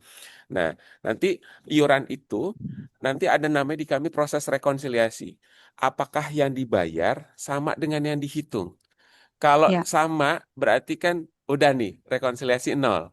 Tapi kalau misalnya yang dihitung berdasarkan upah sama tadi ternyata harus dibayarnya iurannya adalah 10 juta, tapi yang baru masuk ke rekening 9 juta, ada yang namanya kurang bayar. Perusahaan harus melunasi lagi sehingga iurannya 10 juta balance antara perhitungan dengan pembayaran. Kurang lebih begitu mekanismenya, Bu Yur Setia. Jadi, Pak, ini sedikit lagi Pak. Ini kan kebetulan ya. pas mau klaim tahun lalu, ini kan mau klaim yang dari tahun 2016 sampai 2024. Itu kan sempat juga saya tanya, kok nominalnya cuma 2.400.000-an sih. Sementara saya udah ngisi udah 9 tahun. Saya itu ngisinya lebih 100-an, ngumpulnya kok cuma 2.400.000-an. Itu kemarin sempat saya minta macam rekening transfernya lah, rekening korannya itu biar dicek apakah setiap bulan nggak dibayar ke BPJS-nya. Tapi kata kantornya itu nggak boleh, itu bukan urusan ibu, itu urusan pemberi kerja. Itu saya tanya sama bapak, atau memang begitu ya, nggak boleh ya. Saya itu mengetahui apakah betul itu udah ditransfer setiap bulan, karena kan kejadiannya di daerah kami itu kan nggak dipotong di gaji langsung, tapi seperti yang saya katakan tadi itu kami transfer secara berjenjang, PLD ke PD, PD ke TA kabupaten ke TA provinsi kayak gitu. Makanya bukan besar curiga saya, cuma saya curiganya kenapa saldo saya hanya segitu. Terus saya tanya juga di kantornya, kenapa ini nggak boleh minta itu Bu, itu ini saldo ibu hanya segini, nggak boleh minta ini udah transfer apa belum, itu nggak boleh atau memang begitu ya Pak, nggak boleh kami minta seperti begitu ya. Baik, saya langsung Pak Kose ya Pak. Ya, Oke, silakan. Bu Yostia, jadi di kami ada namanya RSJHT, rincian saldo JHT. Nah, itu setiap tahun tuh, Bu. Jadi setiap tahun kayak misalnya nih ya, tahun ini tahun 2026 ini ada rincian saldo JHT 2025. eh Januari ibu dilaporkan upahnya berapa, iurannya berapa, hasil pengembangan apa. Itu tuh ada tuh namanya RSJHT. Mungkin sebagai pembelajaran saja gitu ya. Nah, RSJHT itu nanti kalau Bapak Ibu sudah install Jemo bisa tuh minta dikirimkan, nanti dikirimkan ke alamat emailnya Bapak Ibu sekalian gitu ya RSJHT-nya. Jadi ada kami yang namanya tadi RSJHT. Memang RSJHT itu sekarang tidak dicetak, tapi bisa dilakukan melalui Jemo. Nanti ada kayak macam ibu rekening bank gitu ya kan, minta rekening koran kan gitu ya. Nah, biasanya bank juga bilang tuh, ibu di aplikasi bank apa gitu. Nanti ada tuh e-statement. E-statementnya di apa? Dipencet atau dipilih, nanti akan muncul tuh transaksi ibu di rekening bank itu. Sama, kami juga sama, Bu. Nanti mungkin pembelajarannya gitu ya, bahwa kalau Bapak Ibu terdaftar BPJS Kerjaan, terus kemudian install Jemo, dari Jemo itu bisa tahu upahnya yang dilaporkan benar apa enggak. Kedua, iurannya udah dibayarkan belum? Misalnya tadi Bu Yustia ngerasa, oh saya udah dipotong gajinya, itu bisa kelihatan iurannya dibayar belum gitu ya. Nah, terakhir yang tadi RSJT namanya, rincian saldo jaminan hari tua. Itu bisa nanti Ibu klik di situ, nanti kemudian masuk alamat email, nanti RSJT dikirim lewat email, nanti bisa cek. Oh, bulan ini eh, up- upah yang dilaporkan sekian, bayar iurannya sekian, pengembangan dan sebagainya itu ada gitu. Itu Bu Yur Setia gitu ya. Jadi sebenarnya RSJHT itu bisa atas permintaan nanti di Jemo gitu ya. Tapi kalau yang lama-lama memang mungkin artinya sudah terlewat gitu ya Bu ya. Tapi sebetulnya RSJHT itu bisa Ibu dapatkan dari Jemo Jam Sostek Mobile, nanti akan dikirim ke alamat emailnya Ibu biar tahu gitu ya setiap bulannya akan seperti apa. Demikian Bu. Baik, Oke, Pak. Terima cukup, kasih, Pak. Iya. cukup, Pak. Ibu udah cukup ya. Super, Cukup paham, Pak. ya super Plepper, silakan. Siap, siap Pak D. Ya, Selamat siang Pak D. ya. Selamat siang Pak Rifki. Selamat siang Pak. Iya. Oh, jadi saya bercerita sedikit tentang kepesertaan menjadi anggota BPJS. Jadi tahun 2011 saya pertama kali mendaftar sebagai anggota BPJS yang waktu kerja dulu di Batam dan aktif selama 1 tahun. Dan tahun 2016 saya menjadi pendamping desa dan diwajibkan juga ikut kepesertaan dalam BPJS yang dulu masih ditangani oleh Satkerper Provinsi. Jadi sudah ada dua nomor BPJS. Tahun 2021 disentralisasi ke pusat. Jadi sudah ada 3 nomor BPJS dan pada tahun 2021 melalui aplikasi JMO yang diarahkan oleh kantor BPJS terdekat, saya melakukan pengkinian data, Pak. Di tahun 2021 kami aktif 1 tahun membayar JHT. Yang kami ikuti kemarin itu ada 3 program, JKK, JKF, dan JHT. Di tahun 2022, 23, 24 kami cuma ikut program JKK dan JKM. Jadi kepesertaan JHT kami itu sudah nonaktif, Pak.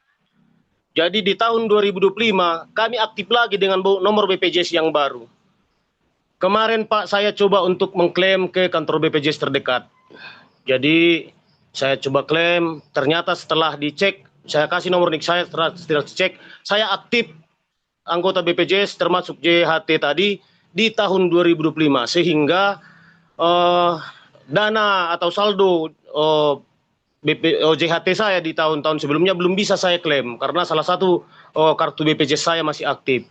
Jadi ini Pak menjadi pertanyaan Pak, apakah Pak boleh untuk kartu yang tidak aktif itu BPJS-nya bisa kami klaim? Karena di situasi sulit ini mungkin sangat dibutuhkan Pak, atau apakah bisa ada perlakuan khusus? Kira-kira seperti itu Pak dari saya, mohon ditanggapi. Terima kasih Pak. Baik. Silakan langsung, Mas. Langsung Pak Koco. Iya. Pak, saya panggilnya Pak Siregar aja ya, Pak Siregar. Siap, Pak. Jadi, ya, Ya Pak Siregar, seperti yang tadi disampaikan bahwa JHT itu diambil ketika seluruhnya nonaktif. Ketika Bapak sekarang masih ada status aktif atau status bekerja, artinya bahwa Bapak masih punya penghasilan. Nah, kembali tadi filosofinya kan JHT itu adalah jaminan hari tua gitu ya, yang artinya sebetulnya adalah ini negara, peran negara hadir melalui regulasi yang dikelola oleh kami BPJS Kerjaan ketika nanti sudah Bapak Ibu tidak berkemampuan lagi bekerja, artinya sudah tidak punya penghasilan. Saat ini Pak Regar masih terlihat punya penghasilan karena statusnya masih aktif gitu ya. Nah, sehingga yang tadi kalau Bapak sampaikan saldo 2000 tahun sebelumnya itu kenapa nggak bisa diambil karena statusnya masih aktif, masih bekerja dan masih punya penghasilan. Karena negara melihatnya Bapak masih punya penghasilan. Terlepas dari penghasilan cukup atau tidak cukup dan sebagainya gitu ya. Nah, sehingga regulasi atau ketentuannya negara tuh hadir untuk melindungi pekerja yang sudah tidak bekerja lagi. Yang artinya nanti yang saldo yang lamanya itu bisa diambil ketika nanti Pak Regar betul-betul sudah tidak kerja. Kami menyampaikannya adalah bahwa Bapak tenang saja gitu. Artinya bahwa saldonya itu tidak hilang. Ada dan dikasih hasil pengembangan gitu. Tadi kan disampaikan tuh hasil pengembangan tahun ini sekian, sekian, sekian. Sehingga ketika nanti memang betul-betul tidak bekerja, udah nonaktif semua, itu insya Allah akan lebih bermanfaat gitu ya. Karena memang sudah tidak kerja semua dan itu bisa digunakan saldo JHT. Kalau sekarang karena memang dilihatnya masih punya penghasilan, maka JHT-nya itu dianggap sebagai betul-betul untuk hari tua. Yang hari tuanya yang tentu tidak hilang dan nanti akan bisa digunakan atau diambil ketika memang sudah betul-betul tidak bekerja. Itu Pak Siregar gitu ya, bahwa Iya. kami sih melihatnya apa dari sisi regulasi atau pemerintah mengeluarkan ketentuan ini lebih kepada bahwa melindungi ketika memang sudah tidak punya kemampuan pekerjaan itu masih ada hal yang menjadi pegangan hidup atau apapun lah itu istilahnya tabungan gitu ya untuk hari tua ataupun ketika memang sudah tidak bisa betul-betul bekerja lagi. Tapi kalau masih bekerja memang tabungannya ini masih bisa nanti digunakan dan masih secara pengembangan BPJS Najaan memberikan hasil pengembangan terhadap saldo JHT tersebut. Iya Pak, Mas, kan ada 2 nomor BPJS itu Pak. Yang lama sama yang baru. Barangkali Pak yang lama ada bisa perlakuan khusus Pak biar bisa diklaim gitu Pak. Iya Pak, itu Pak. Jadi ketentuannya demikian gitu Pak Regar, Pak Koco dan Bapak Ibu sekalian gitu. Karena tadi prinsipnya ini kan bukan bukan rekening tabungan kayak di bank gitu ya, tapi ini adalah jaminan sosial yang memang tadi terhadap resiko kecelakaan kerja, resiko kematian, dan termasuk ini resiko hari tua.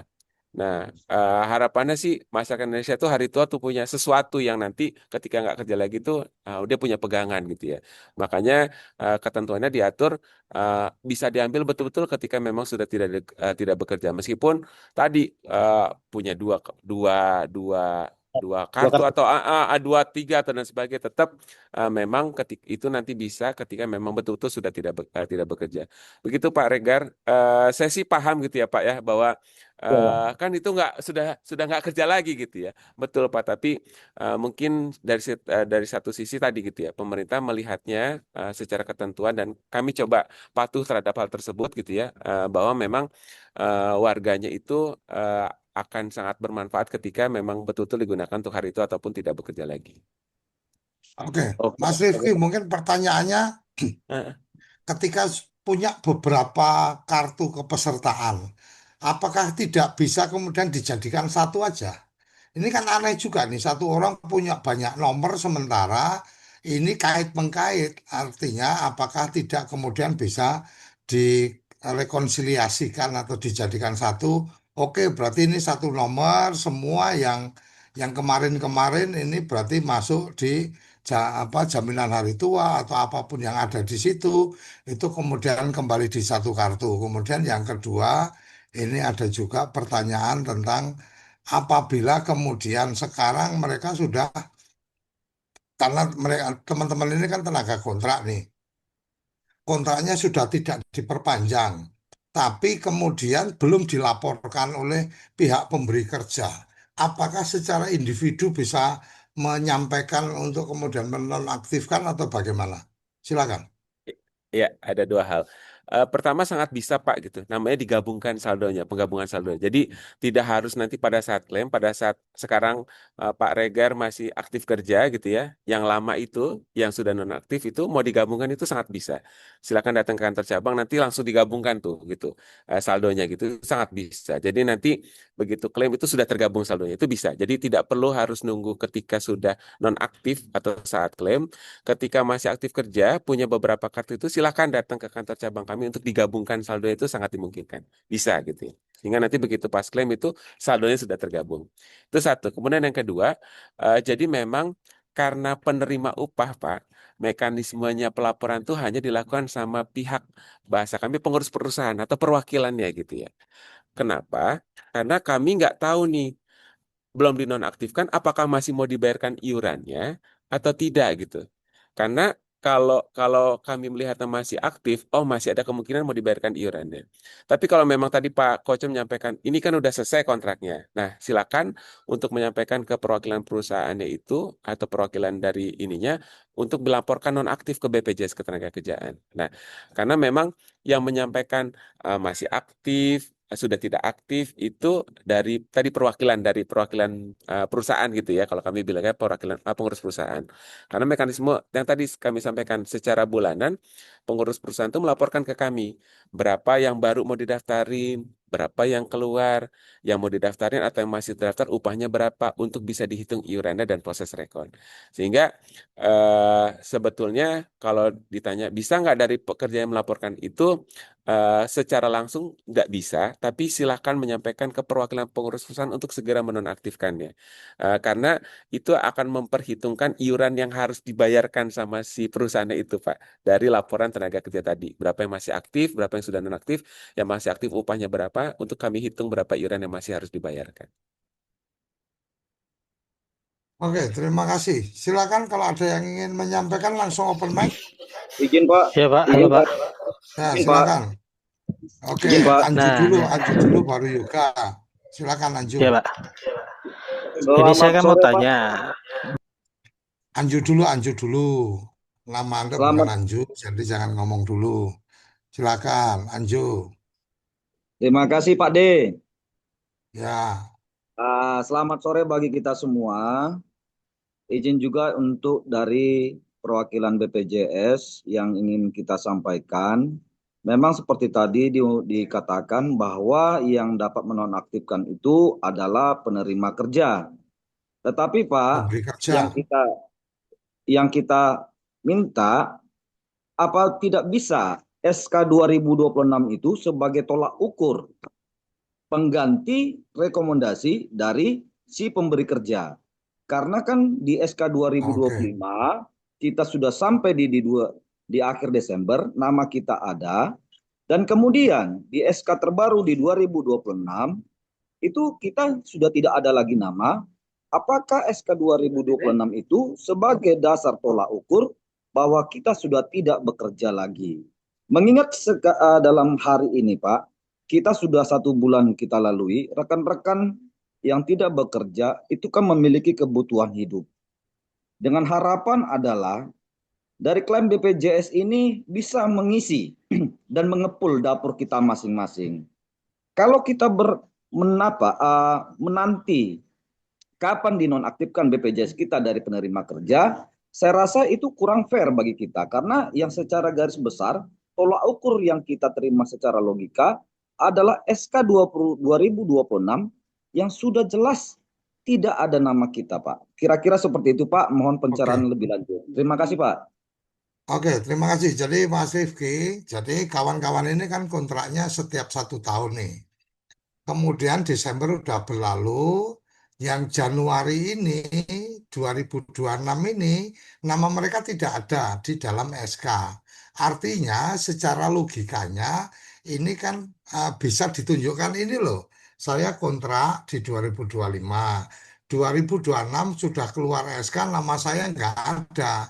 Artinya apakah tetap harus menunggu dari pemberi kerja, sementara pemberi kerja sendiri mungkin tidak terpikir atau kemudian gagal memahami bahwa ada keperluan kawan-kawan untuk bisa mengklaim itu dan seterusnya.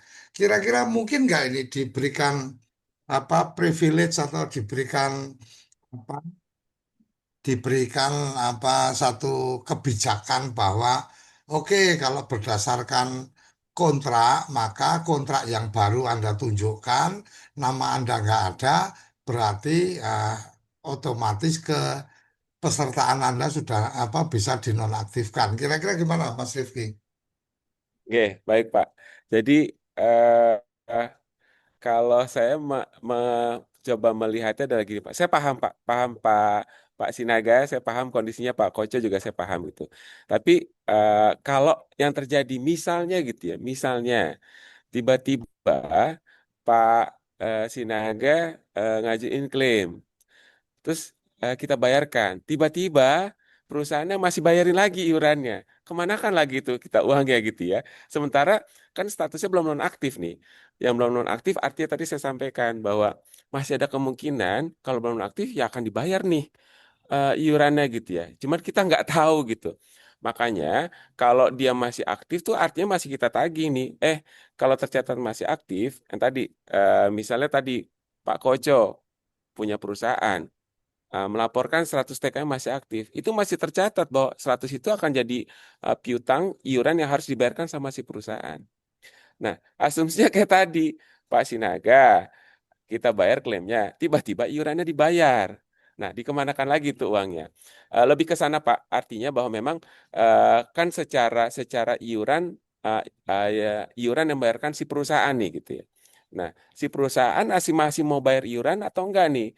Kalau nggak bayar iuran, segera laporkan, udah nonaktif. Iurannya Pak Naga nggak akan saya bayar lagi iurannya. Makanya saya nonaktifkan itu. Nah, kalau masih aktif, artinya bahwa ya ada kemungkinan dibayar iurannya. Nah, kalau nanti dibayarkan JHT-nya katakanlah, terus iuran nanti yang dibayarkan lagi itu dimasukkan kemana?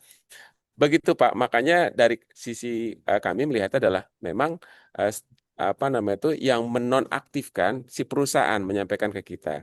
Nanti mungkin apa namanya kalau memang ada yang masih tercatat aktif gitu ya, coba kami cek dulu gitu ya. Kami coba pastikan terdaftar di cabang mana. Nanti mungkin bisa ke kantor cabangnya untuk bisa menyampaikan ke pengurus perusahaan untuk bisa segera memastikan laporannya sudah nonaktif gitu.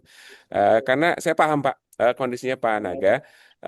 Memang tadi pun yang sudah beberapa data yang dikasih sama Pak Koco, saya lihat gitu tadi ada yang sudah nonaktif, tapi masih ada yang tercatat aktif. Nah, kalau memang masih ada yang tercatat aktif, mungkin bisa kami cek lebih lanjut gitu ya, terdaftar di cabang mana, untuk nanti mungkin teman-teman cabang bisa follow up ke pengurus perusahaan kalau memang sudah aktif dinonaktifkan dan kita sama-sama nih, kami coba dari sisi kami melihatnya komunikasi ke kantor cabang untuk bisa di follow up. Bapak Ibu juga mungkin bisa komunikasi dari perwakilan perusahaan untuk bisa segera follow up. Jadi bisa kita sama-sama gitu ya. Dari sisi kami harus cek dulu nih. Karena kan tadi kami ada 315 cabang. Kami cek dulu nih terdaftar di cabang mana. Nah, di kami itu ada namanya AR, akun representatif, pembina dari perusahaannya. Nanti coba kami cek, misal pembina perusahaan adalah siapa gitu ya namanya. Nanti coba menghubungi dari perusahaan Bapak Ibu untuk bisa segera menyampaikan nonaktif atas kepesertaan Bapak Ibu sekalian. Artinya mungkin gini Mas, apa Mas Rivi Oke, mungkin ya, sorry teman-teman. Jadi saya coba paham ini kan ya, semangatnya Mas Rifki ini kan juga pengen membantu kita juga. Jadi terus terang saya sampaikan kenapa kemudian saya langsung menghubungi Mas Agung karena kebetulan apa kita kenal gitu kan, diwasnya di BPJS, maka saya bilang Mas tolong dibantu ini. Akhirnya kemudian ditindaklanjuti ke Mas Rifki. Jadi mungkin yang bisa kita lakukan sama-sama untuk kemudian melakukan pengecekan. Kalau memang kawan-kawan merasa bahwa saya butuh dinonaktifkan sementara ini masih aktif umpamanya, bisa disampaikan nomor NIK-nya, kemudian apa posisinya di kabupaten mana, di provinsi mana, nanti kita coba bantu komunikasikan ke Mas Rifki untuk kemudian Mas Rifki bisa mengkomunikasikan ke kantor cabang yang bersangkutan. Ini NIK nomor ini apa dari pihak perusahaan, PIC-nya siapa? tolong disampaikan bahwa yang bersangkutan merasa sudah tidak bekerja, sehingga dari pihak perusahaan atau dari pihak PIC Kementerian Desa yang masuk ke situ itu supaya mengajukan bahwa nomor ini sudah nonaktif. Kira-kira gitu Mas Rifki ya, yang saya bisa tangkap ya. Oke, Pak. Oke, Oke, ya, Pak. Jadi matur nuwun sekali. ya Ya, oke. kita sama-sama Silakan, coba. Izin Pak menambahi Pak, Ya, izin Pak menambahi. silakan. Untuk Pak Rifki, tadi kan Pak Bapak berceritakan seandainya nanti mana tahu tagihan dari pemberi upah, pemberi kerja itu adalah akan diperpanjang mungkin. Itu kan Pak, seandainya dan kemungkinan Pak. Sementara kan legalitas hukumnya sudah Ya, ada. ya, paham. Sorry, aku potong. Jadi kita mendiskusikannya adalah kalau memang merasa bahwa oke mau diklaim, maka sampaikan aja. Nanti kita bantu dari RPDN, data teman-teman. Nanti kita sampaikan ke Mas Rifki. Mas Rifki akan meneruskan ke cabang yang dimaksudkan. Cabang yang dimaksudkan pasti tahu siapa yang kemudian membayar karena nomor virtual account untuk pembayaran itu ada ke nomor ke perusahaan jadi atau ke Kementerian Desa yang ada di situ. Jadi kawan-kawan kalau memang merasa bahwa oke ini karena memang kontraknya nama saya sudah nggak ada, saya mau putus aja ya tinggal disampaikan aja. Nanti kita bantu untuk supaya nanti BPJS membantu. Jadi kita melihat posisi Mas Rifki ini berusaha membantu menyelesaikan masalah kawan-kawan. Ketika memang pengen itu di stop, diberhentikan, ya udah, tinggal disampaikan nomor ini dinyatakan sudah berhenti, tinggal dikonfirmasi sama pihak PIC dari pemberi pekerjaan. Kira-kira itu ya, bisa dipahami Oke, ya. Pak. Silakan. Oke, Pak Koco. Jadi betul. Jadi makanya sejak awal saya coba Pak Koco, saya diinfo dulu salah satu NIK pesertanya supaya kami cek gitu. Nah, karena memang kondisinya ini Bapak Ibu desentralisasi, artinya tersebar di mana-mana nih gitu ya. Ya, Kalau sentralisasi sebenarnya lebih enak gitu. Kami cuma tinggal menghadirkan kantor cabangnya, pembina perusahaan Bapak Ibu, nanti eksekusi lah ibaratnya dan sebagainya gitu ya. Karena tersebar, akhirnya banyak nih. Nah, dari banyak itu kan kondisi juga macam-macam. Ada yang sudah dinonaktifkan ada gitu, tapi masih ada juga yang aktif. Nah, kan kami nggak tahu atas kondisi demikian dan di cabang serta di mana saja, karena kondisi tadi desentralisasi dan desentralisasi itu tersebar di seluruh Indonesia dengan jumlah yang cukup banyak. Itu terima kasih Pak Koco oke. sudah dipahami. Izin Pak, izin. Silakan, silakan, silakan. Oke, selamat sore Pak Pak De. Ya, Selamat sore Pak Rifki ya. Kenalkan nama saya Apenti Samosir. Saya dari Sumatera Utara Pak. Ada yang saya mau tanyakan ini Pak. Tadi mengenai tadi BPJS kebetulan suami saya juga agent dari BPJS Pak. Kurang sedikit saya paham dengan BPJS ini. Terus ada satu yang beberapa yang saling menjanggal di hati saya. Gini Pak, jika terjadi ini kan posisinya kartu kami ini dari di Sumatera Utara rata-rata nih Pak masih posisi aktif. Tadi seperti Bapak bilang berarti pemberi kerja masih membayar nih ceritanya gitu. Sementara memang di Januari kami ini kan tidak ada bayar nih Pak. Ini sudah Februari. Berarti kami juga kan belum ada bayar. Gitu kan Pak. Jadi kalau dia BPU sebenarnya 3 bulan itu sudah nonaktif kan Pak Rifki ya. Tapi kalau kita di PU mungkin bisa langsung sekali bayar atau per tribulan gitu bayarnya. Kalau di pemberi kerja. Oke Pak, yang mau saya tanyakan Pak, jika terjadi sesuatu terjadi pada kami Pak, umpamanya pada saat kami sekarang ini pun kami Pak masih mendampingi desa gitu. Jika terjadi kecelakaan kerja pada kami, gimana ini Pak untuk kami cara pengklaimannya? Sementara kami ini posisi SK kami tidak ada Pak. Apakah kami nanti, kan kalau kita kecelakaan kerja itu harus ada konfirmasi itu surat keterangan dari pemberi kerja Pak. Biar kami bisa klaim dan kami bisa pakai itu jaminan kecelakaan. Atau lebih jauh lagi Pak, kalau kita meninggal dunia, gitu Pak, apakah JKM-nya bisa diklaim atau gimana Pak? Karena nanti posisi kartu apakah hanya berdasarkan posisi ini masih aktif Karena kan Pak, kalau kita jauh-jauh kita pikirkan, kalau kami meninggal dunia Pak, terjadi sesuatu pada kami, gitu tiba-tiba kita kan nggak tahu napas kita ini Pak, kapan dijemput. Nah, maksud saya kartu kita ini posisi apa hanya kita mengandalkan posisi kita aktif saja bisa terklaim yang tadi santunan kematian kita itu Pak. Kan nanti situ kan untuk persyaratan klaim gitu Pak. Kan ada itu nanti persyaratan keterangan kita bekerja. Nah, mungkin hanya itu Pak yang bisa Oke, saya ini kan. Mohon dijawab Pak.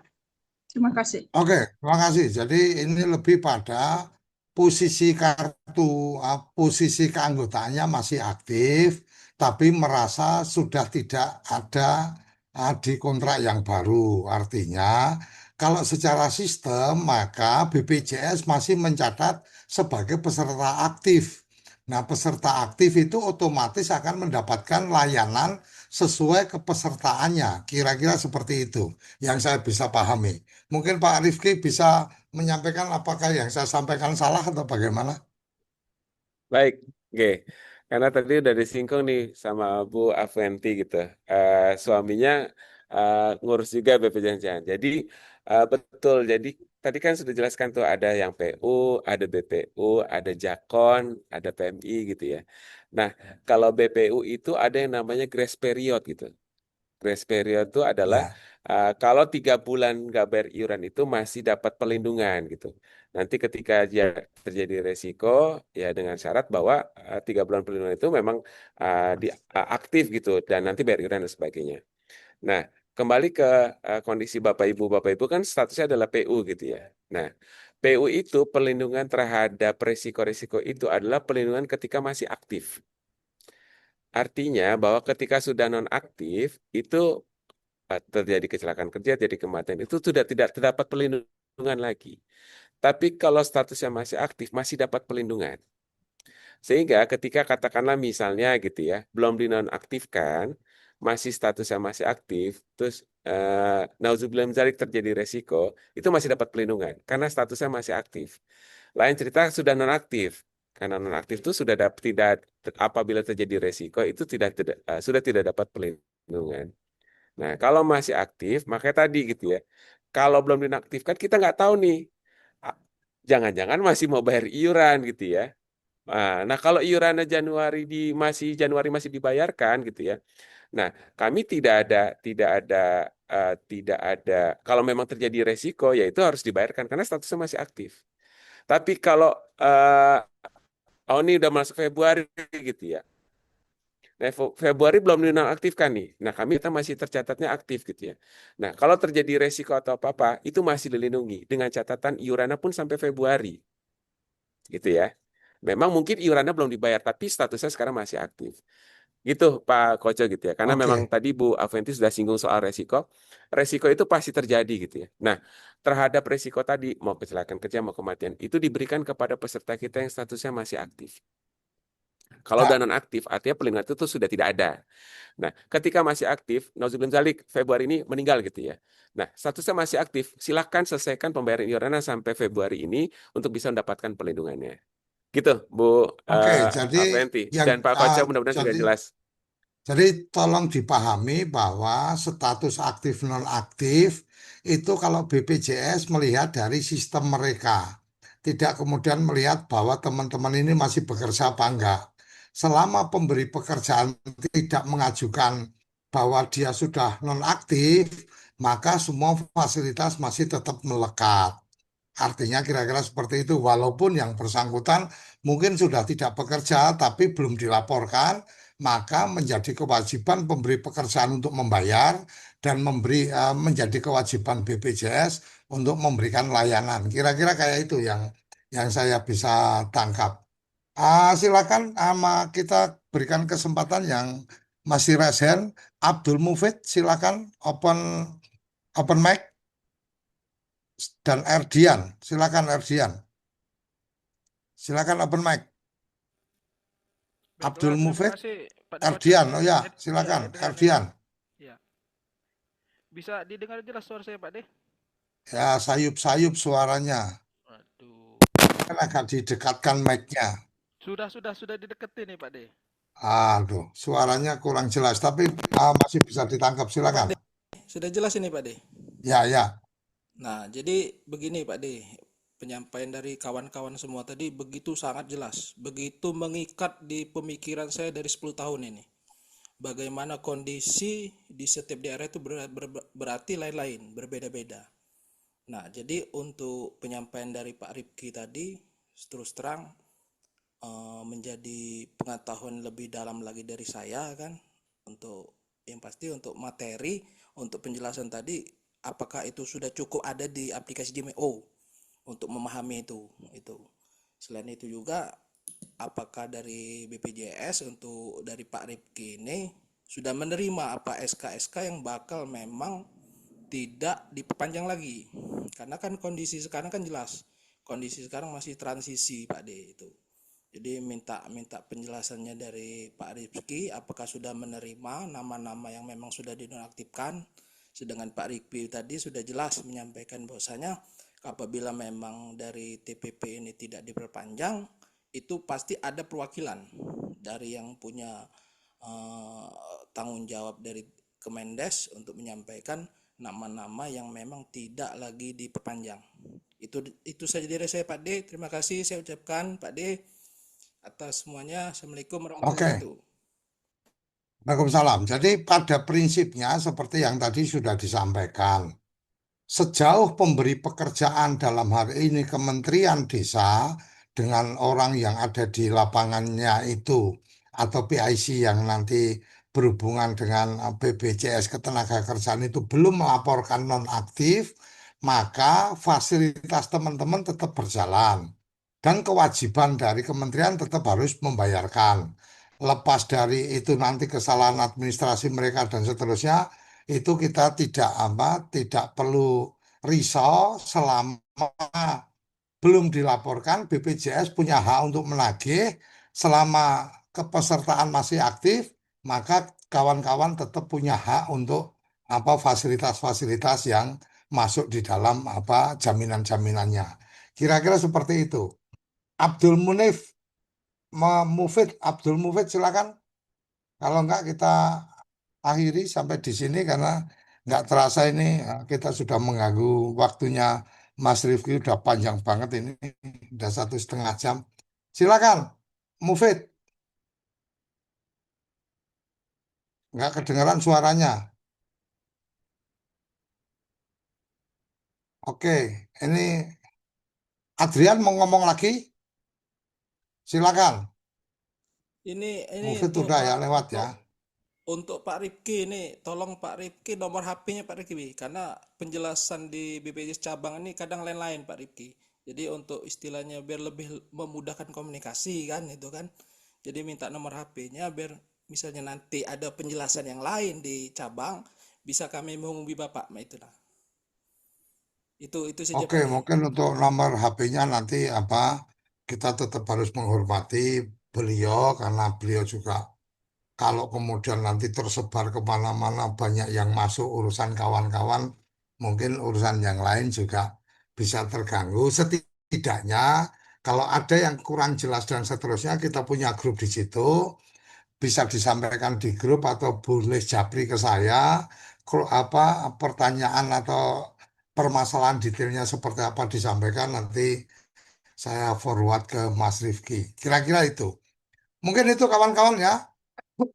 Saya pikir kita cukupkan sampai di sini pertemuan kita ucapkan terima kasih nih Mas Rifki. Closing statement monggo Mas Rifki. Ya sedikit Pak dari saya Pak. Oh iya Pak iya Sarul. sorry. Ya, Bapak monggo silakan. iya Pak Pak Koco. Sarul. Iya, Ya, izin Pak. Tadi saya menyimak semuanya. Alhamdulillah yeah. sudah terliterasi lah BPJS Tenagakerjaan ini. Tapi disampaikan Pak kita di Pak Asdet kita pelayanan, bahwasanya semangatnya di BPJS Tenagakerjaan ini sepanjang sudah masuk ke program BPJS Tenagakerjaan itu pasti haknya bisa diterima. Kan kita bisa lihat track recordnya, apalagi sekarang kita menggunakan NIK Pak. Jadi berapa banyak nomornya bisa kita tracking dan tadi ada penggabungan saldo bukan harus pengambilan di terakhir, tapi bisa kita ini kan, kita bisa digabungkan sebelum dinonaktifkan nanti ketika dia nonaktif. Selanjutnya juga mungkin pentingnya koordinasi, konfirmasi antara kantor cabang kita yang ada di daerah, karena sifatnya desentralisasi. Itu sebenarnya semangatnya dulu desentralisasi untuk mempermudah pelayanan kita sih sebenarnya. Supaya pelaporan-pelaporan itu nggak harus ke pusat, tetapi sudah di perwakilan-perwakilan. Apalagi terkait dengan kasus kecelakaan kerja. Jadi tidak harus tim dari pusat turun ke daerah. Itu sebenarnya sudah ideal sih Pak menurut saya. Jadi intinya semangatnya hak-hak itu sudah pasti tidak hilang. Itu yang pertama. Selanjutnya Pak, saya sedikit menyampaikan pendamping ini kan mitra BPJS Tenagakerjaan juga.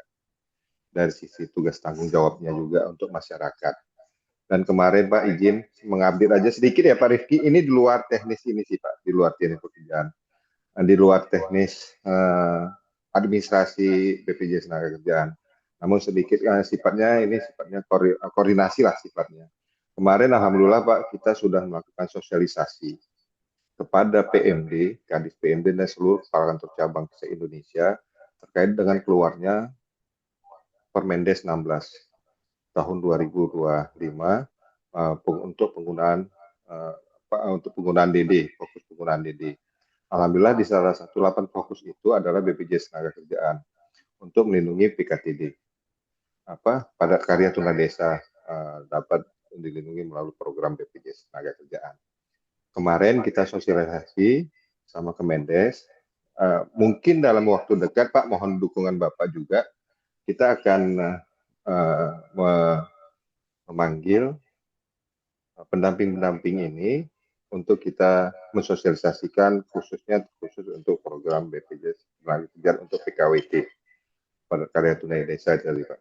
Padat karya PKTD, padat karya tunai desa sudah bisa menggunakan program penggunaan dana DD untuk perlindungan BPJS Tenagakerjaan bagi pekerja PKTD. Ini sedikit informasi koordinasi aja Pak, mungkin dalam waktu dekat Kemendes itu akan kita berdiskusi mensosialisasikan ini. Dan selanjutnya juga Permendes nomor 7 lagi pembahasan dan juga lagi mungkin tahap evaluasi, mudah-mudahan dalam waktu dekat apakah di akhir Februari atau di awal Januari akan dikeluarkan Permendes revisi Permendes nomor 7. Ya, salah satunya adalah untuk mensejahterakan masyarakat miskin ekstrim dan pekerja rentan yang ada di desa. Mohon dukungan Bapak, mungkin bisa didiskusikan nantinya ke depan Pak. Salam kenal sama Pak Koco, yang mudah-mudahan bukan hanya dari sisi administrasi kepesertaan BPJS Tenagakerjaan saja, cuman kita sifatnya lebih strategis dari sisi koordinasinya untuk ke depannya nanti Pak. Sesuai dengan tugas tanggung jawabnya. Mungkin itu Pak sedikit informasi update-nya yang dapat saya sampaikan. Salam kenal, lebih kurang saya mohon maaf. Pak Koco orangnya gagah dan juga ramah. Kalau berjalan pakai sepatu. Wabillahi taufiq wal hidayah. Assalamualaikum warahmatullahi wabarakatuh. Oke, terima kasih Pak Sarul. Jadi mungkin nanti saya minta izin ke Pak Rifki untuk bisa komunikasi dengan Pak Sarul karena memang kita sebenarnya sangat berharap kita juga bisa memberikan ruang ke kawan-kawan tentang BPJS Ketenagakerjaan karena kan ada yang bukan penerima upah itu kan juga menjadi bagian yang perlu didiseminasikan atau disosialisasikan.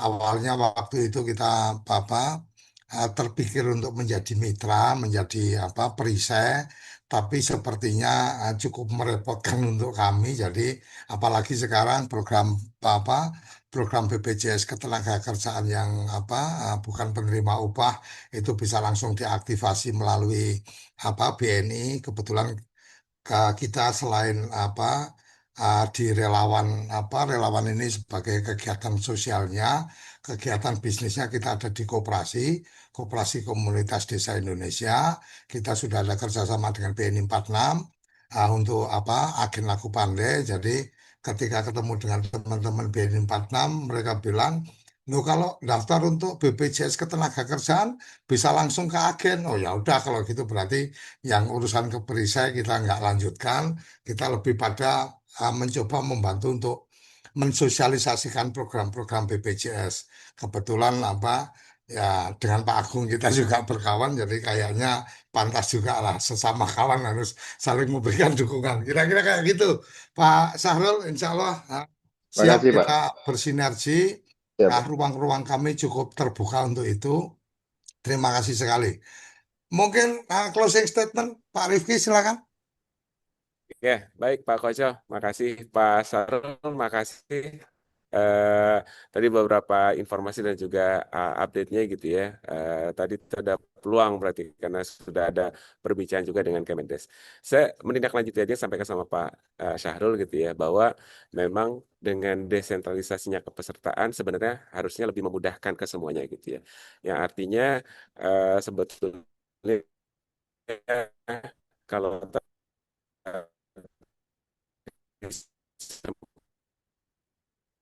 ada yang nanya minta kontaknya adalah perwakilan perusahaannya. Kalau ada resiko kecelakaan kerja, kematian, pasti yang melaporkan adalah si pengurus perusahaan ke kami BPJS Kerjaan. Karena sudah kewajiban si pengurus perusahaan itu yang menangani resiko yang terjadi pada pekerjanya. Sehingga ketika tadi melaporkan nonaktif, meninggal dunia gitu ya, terus kemudian kalau ada kecelakaan kerja, pasti yang melaporkan adalah pengurus perusahaan. Jadi baiknya memang dimanapun gitu ya, saat ini ataupun nanti ke depannya Bapak Ibu bekerja lagi gitu ya, yang paling penting adalah pengurus perusahaan karena pengurus perusahaan yang berinteraksi dengan kami BPJS Kerjaan. Segala laporan pasti perusahaan yang akan melaporkan.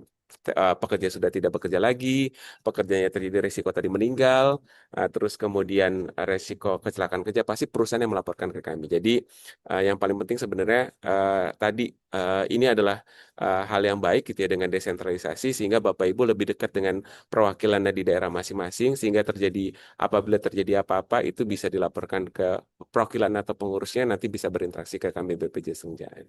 Demikian Pak Koco, kami juga mengucapkan terima kasih gitu ya. Mudah-mudahan dengan demikian pemahaman soal jaminan sosial ketenagakerjaan itu lebih baik, lebih meningkat lagi dan ini bisa ditularkan ke yang lainnya. Karena buat kami itu penting gitu ya.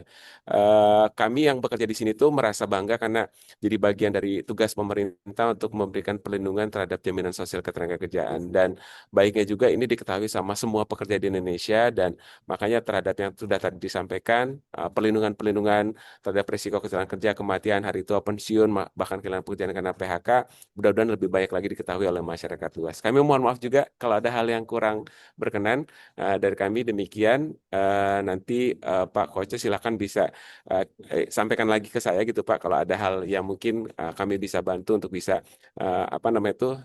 kita sama-sama bahwa peran kami itu bisa membantu Pak Koco dan tim dalam perlindungan jaminan sosial. Terima kasih. Saya kembalikan Pak Koco. Selamat sore, salam sejahtera. Assalamualaikum warahmatullahi wabarakatuh. Oke, terima kasih kawan-kawan, terima kasih Pak Sahrul, terima kasih Mas Rifki untuk kesediaan waktunya karena uh, ini menjadi bagian yang sangat sering kita harapkan supaya kawan-kawan ini literasi tentang BPJS Ketenagakerjaan dan BPJS itu semakin kuat dan sebagai informasi acara ini juga kita record, jadi insya Allah nanti akan kami rapikan untuk kemudian kami publikasikan sehingga kawan-kawan mendapatkan pencerahan walaupun pada kesempatan kali ini belum sempat bergabung. Sampai di sini kawan-kawan, terima kasih. Kita akhiri. Wassalamualaikum warahmatullahi wabarakatuh.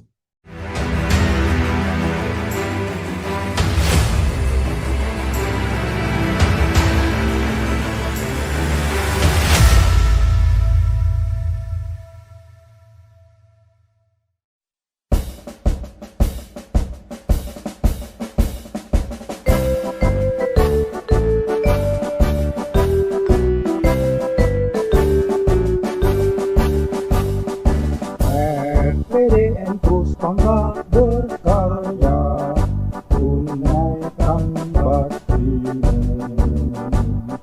perjuangkan masyarakat desa demi cipta mulia.